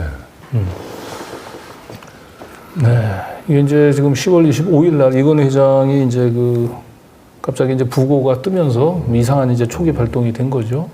그러니까 이제 이 장시호 입장에서는 이제 경찰이 어차피 지금 이 신 원장과 성형외과의 이제 프로포폴 투약과 관련된 수사의 정점은 지금 이재용을 향해서 치닫고 있는데 결국 이재용이 지금 그렇지 않아도 지금 국정농단 항소심 파기 환송심 받고 있는 상황에서 이제 프로포폴 투약건까지 터지면 진짜 진퇴양난이거든요.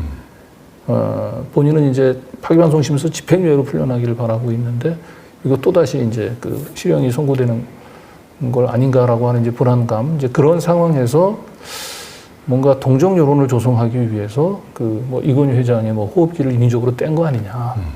이런 자기 나름대로 이제 막 상상력을 이제 발동을 하면서 야, 이렇게 되면 이제 나도 이제 결심을 좀 해야 될 것 같고 김스타 검사한테 SOS를 쳐야 될 것 같다. 네. 이제 이런 이제 생각을 굳히게 되는 거죠. 네. 자, 그날 저녁에 또 통화를 하죠. 네. 김스타 말고 또 다른 검사가 또 이런 내용을 또 알고 있더라. 라고 얘기를 하는 부분입니다. 네. 다시 들어보시죠. 여보세요? 김스타 말고 다른 부장님이 있거든. 응. 연락이 왔어. 왜? 경찰서에 사건 있는 걸 아시더라고. 진짜야? 그래서? 자기가 말하고 해서 사실은 제일 조심스럽지만 시호 씨가 잘 판단해서 얘기를 하고 안 하고를 선택했으면 좋겠대. 시호 씨 솔직히 거기 개입돼 있는지 안 되는지부터 얘기하라 그러더라고. 1도 없다.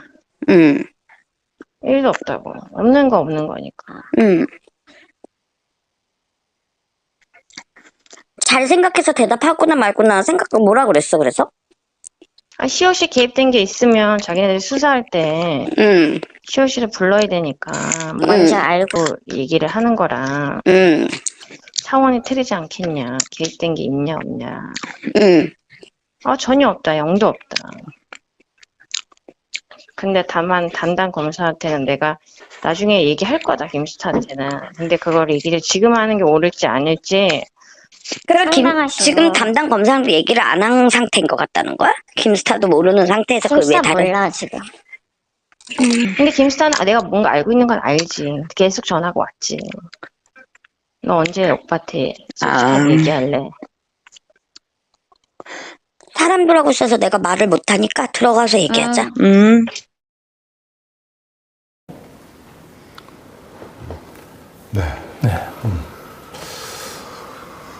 예, 이제 요거는 이제 무슨 얘기냐면은 이미 이제 아까 신 원장은 구속이 됐고요. 그리고 이제 압수수색, 추가 압수수색을 통해 가지고 그 성형외과의 모든 CCTV라든지 이런 것들이 다 털렸어요. 그래서 이제 이 경찰서에서 이제 수사를 이제 진행하는 과정이고, 여기에 이제 이재용이 연루됐다라고 하는 혐의를 잡습니다. 예, 경찰이나 이제 검찰이. 그러면서 이제 이 부분들에 이제 그 장시호가 관련됐다는 얘기도 이제 첩보를 들었겠죠. 이 경찰을 통해서 이제 그 검찰이. 근데 김영철 검사하고 장시호하고의 특수한 관계를 잘 아는 그 김영철 검사의 그 상사인 부장 검사가 직접 장시호한테 전화를 걸었다는 거죠. 경찰에 지금 이거 좀 프로포폴 사건 지금 수사가 진행돼 있는데 여기 장시호 씨가 지금 관련이 돼 있냐라고 하는 걸 지금 물어봤다는 거죠. 그래서 본인은 이제 잡아뗐다는 건데. 이제 점점 이제 불안해지는 거죠. 아침에 갑작스럽게 이건희 부고가 뜨고, 그리고 나서 오후에 갑자기 이제 김영철, 김스타 검사의 이제 상사분인 부장 검사가 전화 걸어와서, 장시호 씨 혹시 관련된 거 아니냐라고 이제 물어보기도 하고. 그래서 점점 갈등이 심화가 지금 됐고요. 이러다가 이제 결국은 이제 김스타한테 털어놓죠. 예, 본인이 알고 있던 비밀을. 네. 자, 요거죠. 네.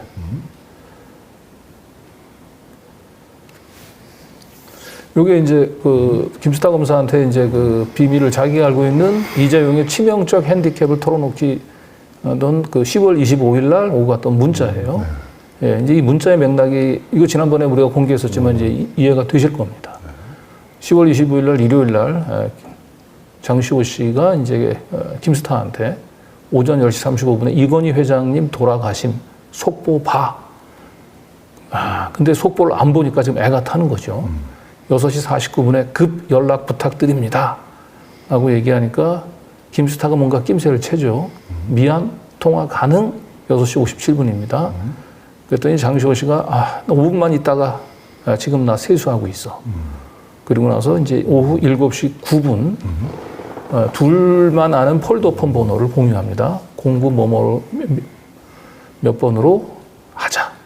이렇게 이제 이 얘기를 하고, 바로 이 이후에 장시호 씨가 이제 그 김스타 검사한테 전화를 걸어가지고 자기가 알고 있는 이제 이재용 부회장의 치명적 핸디캡, 즉 신 원장의 이제 그 성형외과에 와가지고, 이건 내일 아무튼 들려드려야 될 것 같은데요. 예. 아주 그 생생하긴, 굉장히 치명적인, 그냥 프로포폴 그냥 상승적으로 와서 그냥 맞는 정도가 아니고, 이게 굉장히 대외적으로 언론에 드러나게 되면 참 이재용 부회장뿐만 아니고 삼성의 명예가 엄청나게 실추가 되고, 그리고 그 국정농단 사건으로 이제 그 재판을 받고 있는 이재용은 이제 실형 선고는 물론이고 이제 형량이 더 높아질 수밖에 없는 이제 그런 상황에 몰릴 수도 있는 그런 얘기를 장시호 씨가 털어놓습니다. 네. 털어놓습니다. 일단 털어놓는 게 이제 10월 25일 날, 지금 보면 시간이 보면 6시 57분부터 5분만 있다가 세수하고 나서라고 한 다음부터 계속 통화를 한 거죠. 네. 아니죠. 7시 9분. 7시 9분부터 통화를 한 건가요? 네. 7시 9분부터 1시간 넘게 통화를 한 거예요. 1시간 넘게 통화를 합니다. 왜냐하면 이 지인분께 다시 전화를 한 시각이 9시 33분입니다. 그래서 1시간 넘게 김스타에게 굉장한 사실을 털어놓았습니다. 네.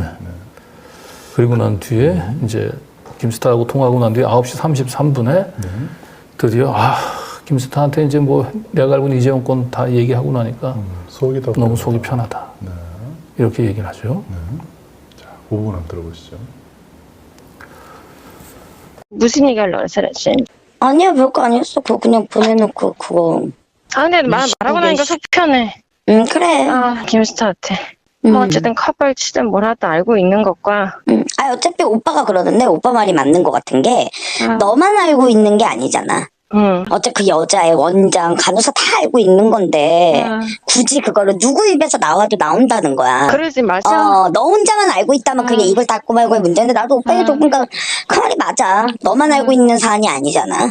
그러니까 내가 간호사들 입에서 듣는 것과 내 말이. 나한테 듣는 거는 하늘과 땅 차이라. 나 그리고 이상한 게 있어. 뭐? 야, 실장이랑 그 간호사가 조사받기 전날까지 완전 전화 당일날도 뻔질나게 왔잖아. 근데 조사받고 알지. 나서 간호사의 말도 약간 그냥 못 받았어 이런데 뭔가 좀 곰곰이 생각하니까 뭔가 이상해. 오빠, 내게 나왔다니까. 뭔가 이상해. 전화를 꼭두 새벽부터 몇 통을 했냐, 그치? 내가 그리고 분명히 전날 병원 갔을 때 있잖아. 누구를 믿냐고 맞다고. 나 또한 이해관계라는 건 나는 너 때문에 이거 얘기를 했잖아. 그랬더니 장 사장에 대해서 물었다만 말하고 뭔가 아니 근데 지금 전화로 얘기하는 그렇고 월요일날 봐서 이렇게만 얘기하고 뭔가 이상해, 그치? 나온 것 같아. 나는 어떻게 해야 되지? 근데 어쨌거나 일단 김자 타이밍 좋게 다 말했고. 내가 전화번호가 없는데 한번 실장한테 전화해봐야겠다. 괜찮나? 뭐 한 통 정도야. 해볼게.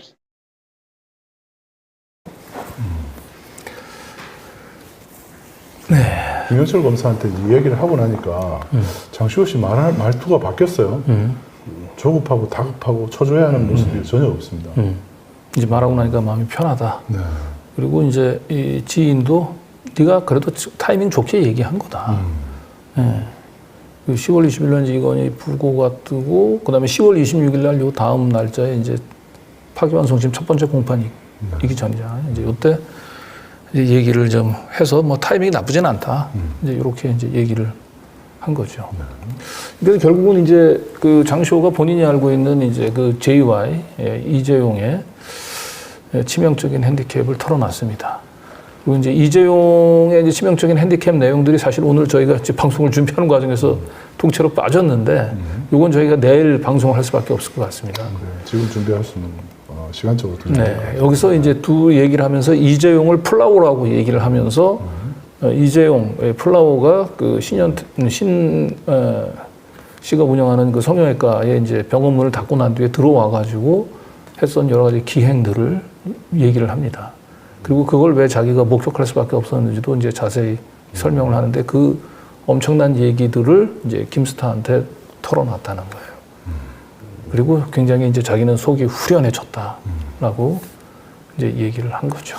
사실 이제 오늘 그 준비가 돼 있는 줄 알고 제가 초반에 오늘 내용이 굉장히 충격적일 거라고 얘기를 드렸는데 그 충격적인 내용이 통째로 빠져가지고 주변 얘기밖에 지금 할 수 없는 좀 그런 상황이 됐는데 아무튼 내일 저희가 그 도대체 장시호가 김영철 검사한테 무슨 얘기를 했는지에 대해서 꽤 상세하게 설명을 합니다.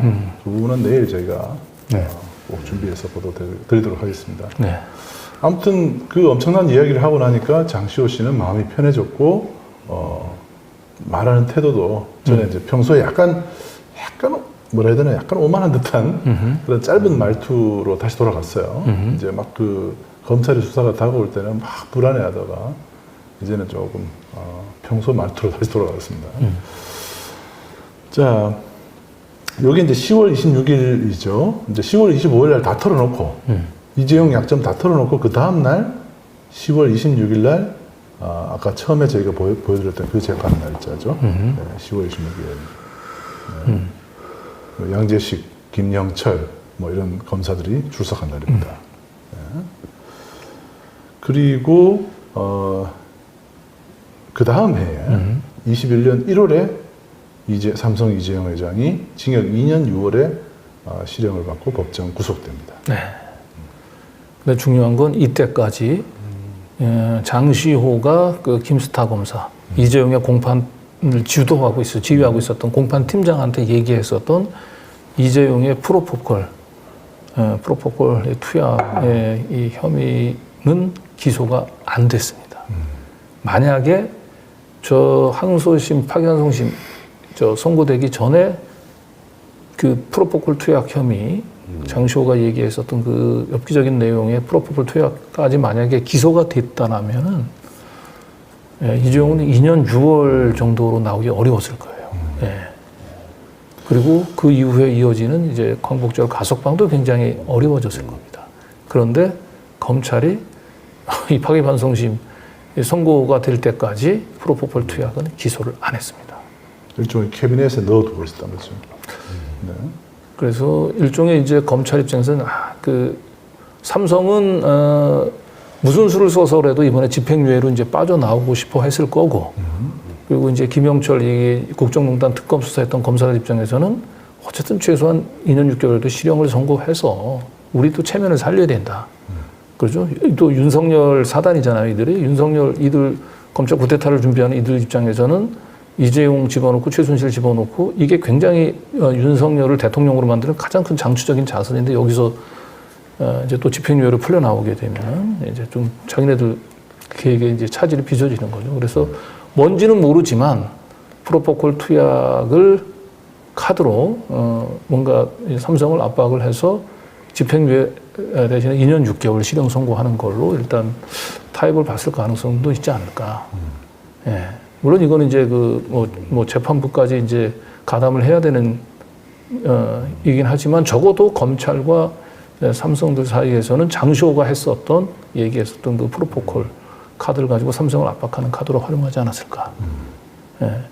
일단 그렇지 않다면 저희들의 억측이 그렇지 않다고 한다면 왜 김영철 당시 공판팀장은 장시호로부터 이재용의 프로포콜 투약 혐의를 제보를 받고 나서도 그걸 파기환송심 선고가 나기 전까지 기소를 하지 않고 미뤘을까? 일단 공범인 신 원장 같은 경우는 10월 20일 그 무렵에 구속이 됐습니다. 구속이 되면서 다 털렸을 텐데 이재용 부회장은 한참 뒤에 기소가 된단 말이에요. 이와 관련해서. 사실 이제 오늘 공개하려 했던 그 녹취 중에서 그런 내용이 있죠. CCTV에 이재용 회장의 모습이 다 찍혀 있다고 나옵니다. 그리고 이재용 회장이 가발 쓰고 굉장히 우스꽝스러운 일종의 못 알아보게 자기를 이제 다른 얼굴로 이렇게 바꿔서 등장을 한 거죠. 근데 그거를 장시호 씨가 진술을 해줌으로써 혐의를 포착하게 되는 그런 결정적인 제보를 하게 되는 겁니다. 자, 내일 그래서 그 내용을 좀 상세하게 말씀드리겠습니다. 자, 검찰이 이재용 항소심 선고 4개월 뒤에 프로포폴에 대해서 기소를 하긴 했네요. 했죠. 근데 약식 기소를 했습니다. 네. 만약에 저 기소 시점이 항소심 이전이라고 얘기한다면 항소심 선고 형량이 달라졌을 거예요. 네. 그렇죠. 약식 기소. 네. 저거는 이제 약식 기소를 하면 이제 구속 이런 것 중형이 아니고 아주 약한 그 벌금형 정도의 약식 기소를 하죠. 네. 근데 검찰이 곧바로 태도를 바꿔서 정식 재판을 회장에 대한 프로포폴 불법 투약에 대해서 정식 재판을 청구합니다. 네. 약식 기소라는 게 검찰이 원래 약식 기소를 이렇게 하면 법원이 약식 명령 승낙을 하는 건데 그렇게 해놓고 검찰이 다시 정치판을 요구한다? 그러니까 제가 볼 때는 이때는 이제 이미 약식 기소를 해놓고 2달 뒤에 8월 그 광복절 그 가석방으로 풀어줄 생각이었는데 이 프로포콜 투약까지 약식 기소를 해서 벌금형으로 털어주게 되면은 이제 그 재벌 봐주기 이 이제 비난 여론이 이제 비등할 것을 예상을 하고 일단 정식 재판으로 전환한 게 아닌가. 그리고 이때가 문재인 정부 때잖아요. 네. 문재인 정부 입장에서는 재벌에 대해서 이렇게 봐주기 식으로 하는 것에 대해서 국민들이 좋게 볼 리가 없죠. 네. 그래서 이런 것들까지도 좀 의식을 한 게 아닌가 싶습니다. 네. 그리고 나서 드디어 2021년 8월 13일 여러분들이 기억하시는 이재용 부회장 가석방 출소가 있었습니다. 네. 만약에 프로포콜 투약 그 분과 관련해서 그게 가석방 전에 만약에 확정이 됐다고 얘기한다면은 이재용 또 그 가석방 출소에 대해서 굉장히 안 좋은 여론이 형성됐을 거예요. 그래서 만약에 여기서 정식 재판을 청구했다라고 얘기하는 것은 말하자면 이제 그 이재용의 이제 그 마약죄에 대한 유죄 선고를 그 특사 이후로 좀 연기하기 위한 예, 그러한 포석일 수도 있는 거죠. 예. 그리고 실제로 그렇게 진행이 됐어요. 이재용에 대한 이제 그 마약죄 재판은 이 특사 이후로 광복절 가석방 이후로 연기가 됐어요. 네. 재판 연기. 그러고 나서 벌금 7천만 원 이제 선고가 나오죠. 원래 약식 기소하면서 벌금 5천만 원을 했네요. 5천만 원도 야 근데 어쨌든 저걸 약식 기소를 했다가 1심에서 벌금 이제 2천만 원 끌어올렸네요. 정식 재판해가지고. 그러니까 정식 재판이 의미가 크게 없는 거예요. 결국은 정식 재판으로 전환한 건 다른 것보다도 약식 기소에 따른 이제 비난 여론을 잠재우면서 그 이재용에 대한 이제 선고 시점을 광복절 가석방 이후로 연기하려고 했던 것이 아닌가. 정식 재판으로 전환해가지고 고작 벌금 2천만 원 더 때린 거죠. 예. 네. 자 그리고 이때 이제 이게 2021년 10월인데요. 다시 이제 석 달 전 상황으로 그때 2021년 7월경이죠. 이때 아크로비스타 삼성 뇌물성 전세 건설장을 취재하던 강진구 기자가 내근 발령이 됩니다. 네. 그래서 오늘에서 비로 저희가 취재를 하면서 제가 왜 내근 발령을 받게 됐는지가 좀 명확하게 저는 이해가 좀 됐습니다. 그러니까 이거는 굉장히 큰 차원의 장시호, 이재용, 삼성, 검찰 간에 다 이 사법 거래가 좀 있어서 일단은 이재용은 2년 6월에 실형을 선고받고 난 뒤에 광복절 가석방으로 나가는 걸로, 그리고 프로포콜 같은 경우는 그냥 최소화해서 혐의를 최소화해서 약식 기소하는 걸로, 그렇게 해서 이제 그 광복절 특사 분위기가 무르익는데 갑자기 느닷없이 경향신문의 강진구가 그 삼성의 그 윤석열 이사는 아크로비스타에 그 뇌물성 전세권 설정해 준 걸 취재하겠다라고 돌아다니니까 얼마나 긴장이 되겠습니까? 예, 삼성에서는. 예. 물론 경향신문은 부인을 합니다만은 결과적으로 저걸로 갑자기 29년간 취재 기자로 일하던 저를 갑자기 편집 기자로 발령을 내버렸어요. 취재를 못하게. 그러니까 타이밍이 미묘한 게죠. 마침 삼성 관련한 취재를 하고 있을 때 경향신문에서 취재를 중단시켜 버린 겁니다. 그래서 이거를 그 기사를 쓰신 분이 굿모닝 충청의 이제 정문영 기자가 있네요. 돌아가신 기자분이신데 역사적인 장면을 이렇게 기록으로 남겨놨습니다. 펜트를 꺾어버렸다. 네. 내용을 보시면 이제 이게 시기적으로 윤석열 관련해서 취재를 하고 있을 때 내근 발령을 했다. 결국 이후에 열린공감 TV 취재를 하시면서 9월쯤에 그 윤석열 부친 집을 김만배 누나가 사갔다라는 그 특종을 이제 하게 되죠. 네. 그래서 이렇게 내근 발령을 냈는데 이제 저는 이건 뭐 도무지 승복할 수 없어서 저는 이제 내근 발령을 거부하고 계속 이 사건 관련해서 취재를 진행을 했고요. 결국은 이것 때문에 이제 경향신문에서 제가 정직 4개월 중징계를 맞습니다. 예. 이제는 이제 이해할 수 있어요. 예. 왜 당시 경향신문은 멀쩡히 29년간 이러던 취재 기자를 편집 기자로 발령을 냈는지, 그래서 왜 정직 4개월 처분을 받게 됐는지 지금은 확실히 이해할 수 있습니다. 저는 이게 참 삼성 입장에서는 제가 좀 공적이었겠죠. 예.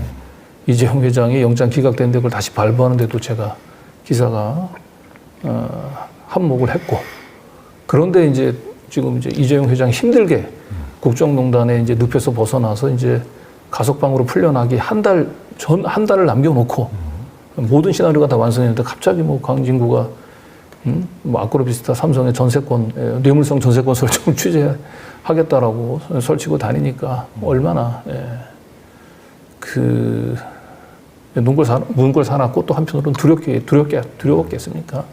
그러니까 저를 내근 발령을 냈던 걸로 보입니다. 네. 예. 강진구 기자가 이제 징계를 받고 또 이재용 회장은 가석방에 이어서 프로포폴에 대해서도 사실은 뭐 재벌에게 7천만 원은 또 별 큰 돈이 아닐 수도 있어요. 그럼요. 네. 그래서 적당히 이제 두 사람은 검찰의 이 음으로 양으로 도와준 덕에 좀 빠져나갔는데 장시호 씨가 지금 어떻게 됐는지. 그러니까 어쨌든 지금 이제 이재용 회장은 지금 벌금 7천만 원인데 내일 저희가 이제 들려드리겠습니다. 장시호 씨가 직접 목격했던 이재용 회장의 이제 프로포폴 투약 당시 상황을 이게 과연 이것이 벌금 7천만 원으로 끝낼 사안인지는 이제 내일 가서 다시 한번 좀 판단해 주시기 바랍니다. 네. 장시호 씨는 그러면 어떻게 됐을까요? 장시호 씨는 플리바게닝을 했죠 일종의. 네.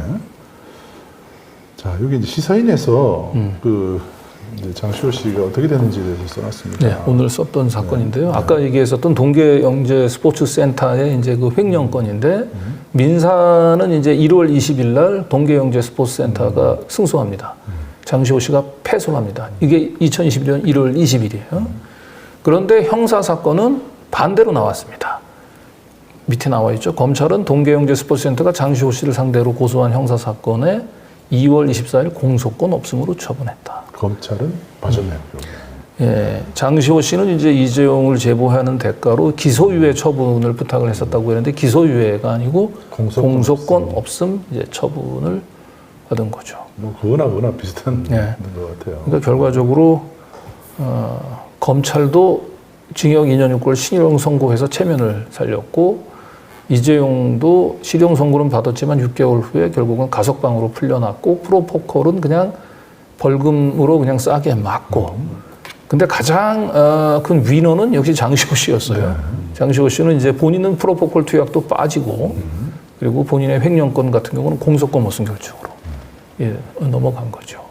그러니까 지금 장시호 씨는 김영철 검사에게 은혜를 입은 것으로 추정이 됩니다. 그러다 보니까 지금 김영철 검사에 대해서 김영철 검사에게 불리한 증언을 하기는 좀 어려운 그런 사정이 좀 있습니다. 네.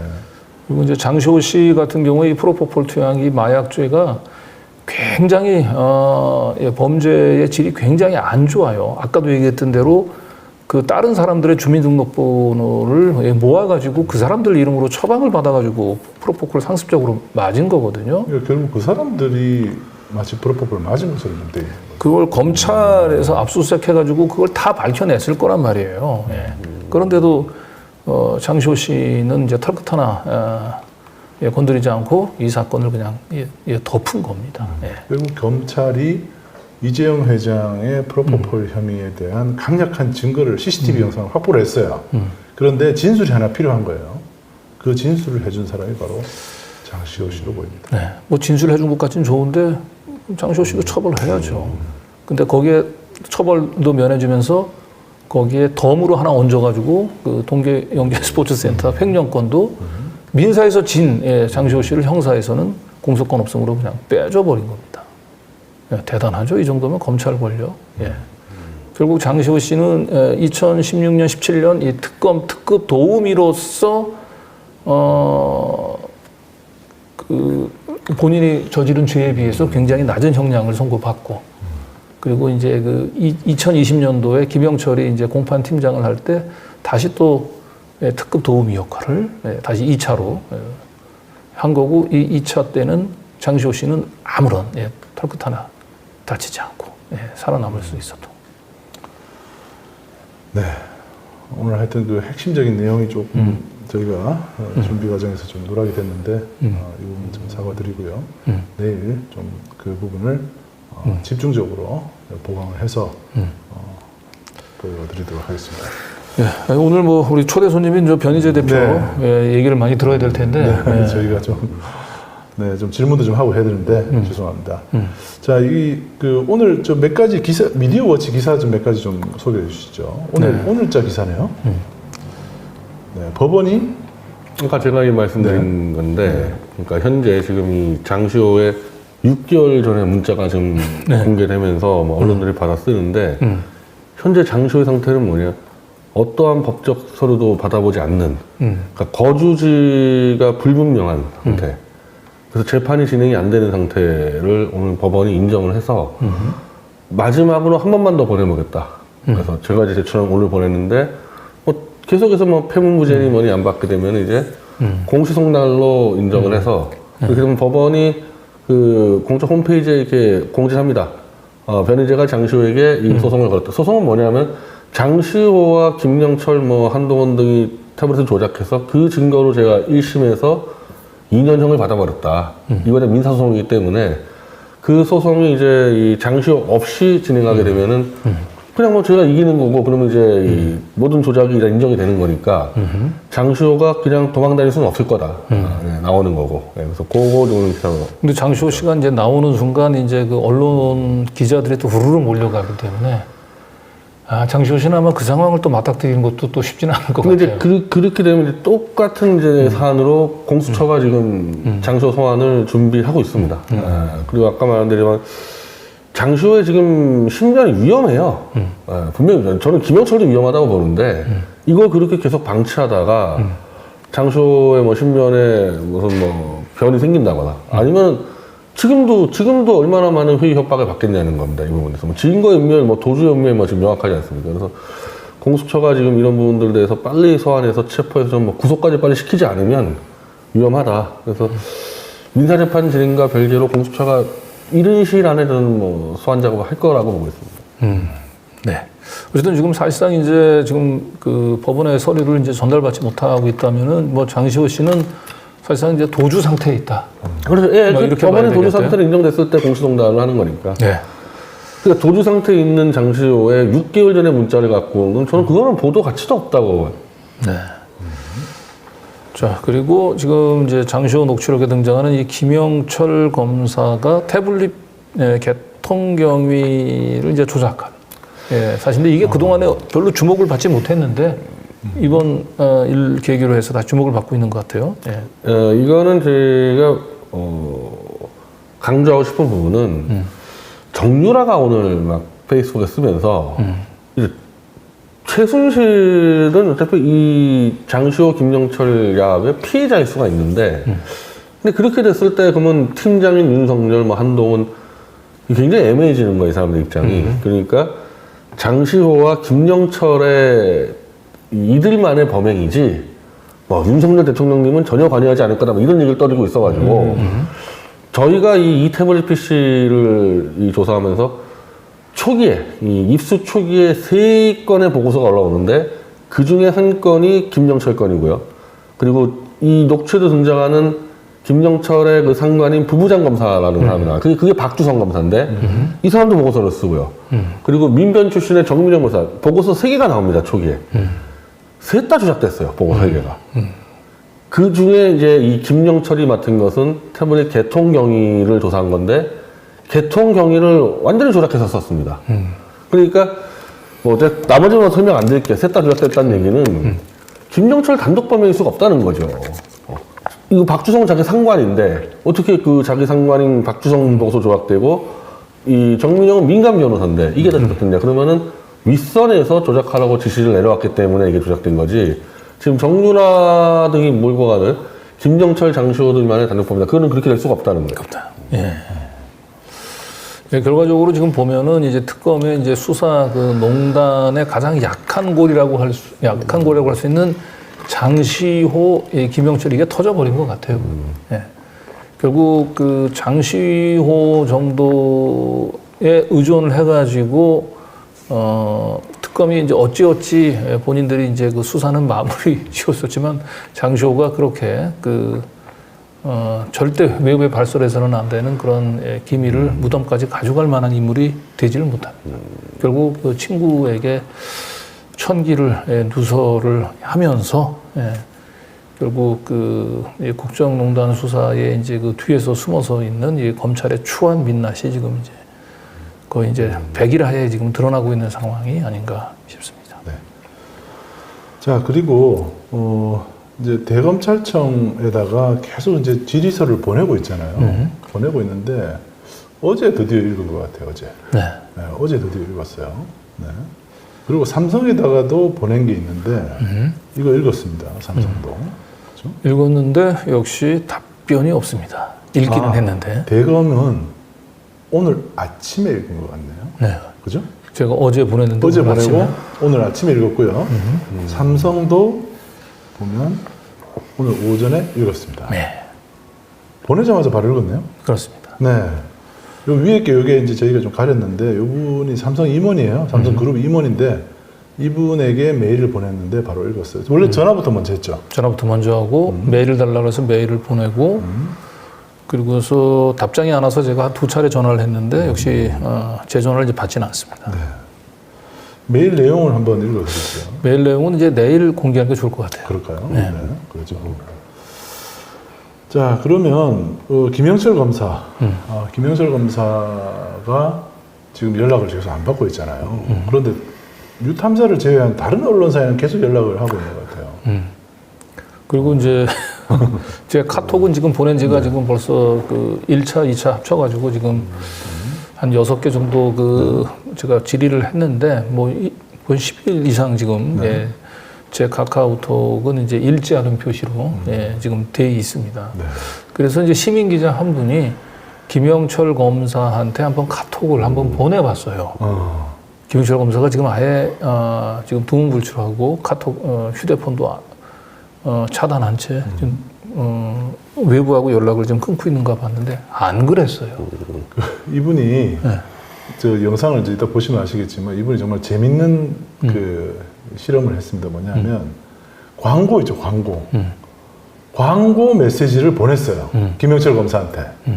그랬더니 바로 읽어버립니다. 그 영상을 한번 보시죠. 그래서 이게 김영철 검사가 안 봐서 제가 대검 공무관한테도 좀 전화를 걸고 카톡으로 제발 김영철 검사 좀 카톡 좀 읽으라고 제가 부탁을 했는데 카톡을 안 읽고 있어요 지금. 그래가지고 제가 직접 대검 청사를 방문해가지고 그 대검 공무관한테 제발 그 김영철 검사 카톡 문자에 대해서 답변 좀 해달라고 전달해 주세요라고 했더니 그 요청 사항은 이메일로 보내라 이러더라고요. 아, 이메일로 보내라. 우리는 이메일 보내셨죠? 그래서 이메일도 보냈는데 안 볼라. 이메일도 안 읽고 있습니다.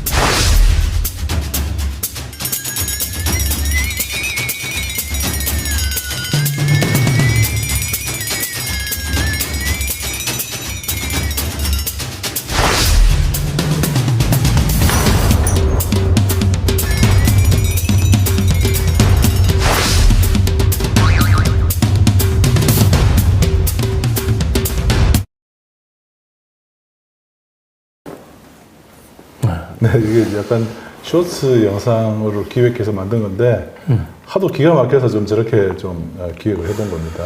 네. 광고 메시지는 열심히 읽으면서 왜 중요한 자기가 피를 토하는 심정이라고 얘기를 했던 바로 그 질문을 왜 안 받고 있습니까? 광고 메시지라서 열심히 읽은 게 아니고 저 얘기는 지금 문자를 띄우자마자 바로 읽잖아요. 바로 읽죠. 이 얘기는 뭐냐면 지금 상당히 김영철 검사의 현재 심리 상태를 좀 단적으로 보여주고 있는 것 같아요.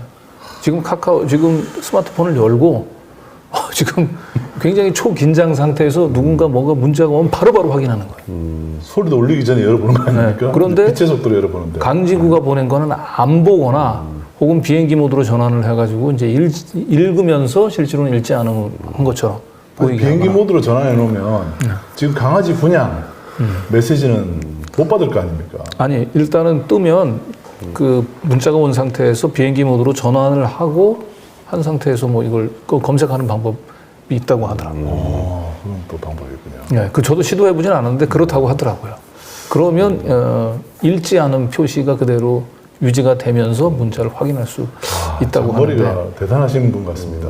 네, 저런 식의 읽지 않는 걸 지금 연기를 하고 있다고 볼 수 있잖아요. 그러니까 이제 김영철 검사가 그 제가 보낸 문자를 지금 뭐 읽지 않았다든지 나는 반론에 이제 기회를 부여받지 못했다든지 이런 얘기는 하시면 안 되는 거예요. 방금 전에 실험을 통해서 봤지만 김영철 검사는 문자 웹에서 보는 그대로 지금 보내자마자 지금 순식간에 지금 읽고 있는 사람인데 왜 유독 제 문자만 읽지 않고 있습니까? 하트 뿅뿅 보내니까 바로 읽어버리죠. 네, 스스로 지금 제가 보낸 문자를 지금 거부하고 있는 거죠. 반론을 거부하고.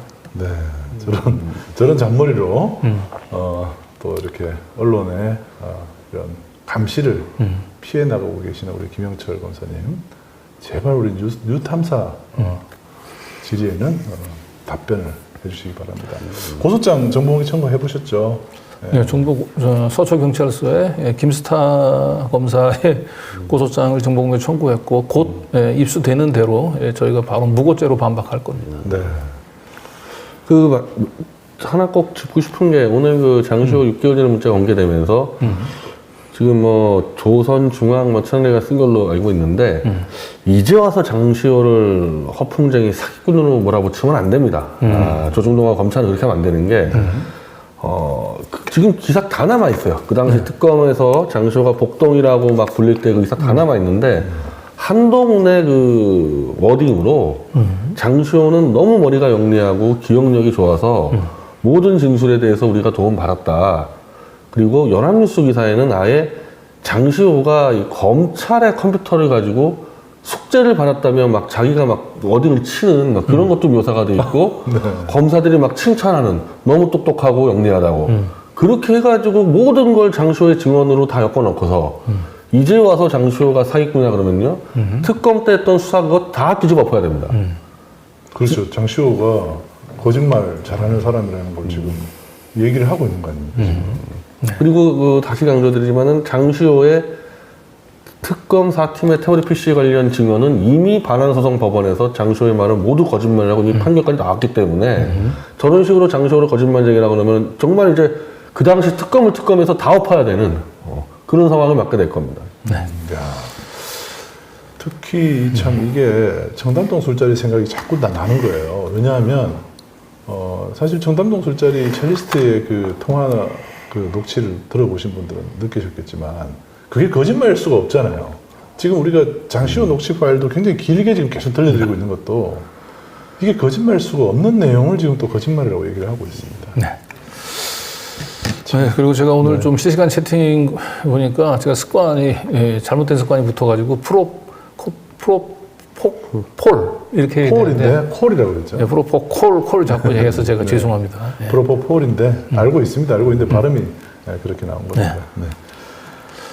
네, 오늘 참 아쉽게도 이재용 이제 장시호가 김영철 검사에게 무슨 얘기를 크나큰 핸디캡이라고 했던 그 내용이 오늘 통째로 좀 빠진 상태라서 네, 우리가 무슨 의도적으로 네. 다음에 속편으로 이어가기 위해서 낚시질을 한 것 같은 느낌도 드는데 그런 건 아니고요. 저희가 좀 제작 편집팀하고 조금 소통이 좀 안 맞았던 것 같습니다. 사과드립니다. 내일은 앞부분에 제일 먼저 좀 배치를 좀 하도록 하겠습니다.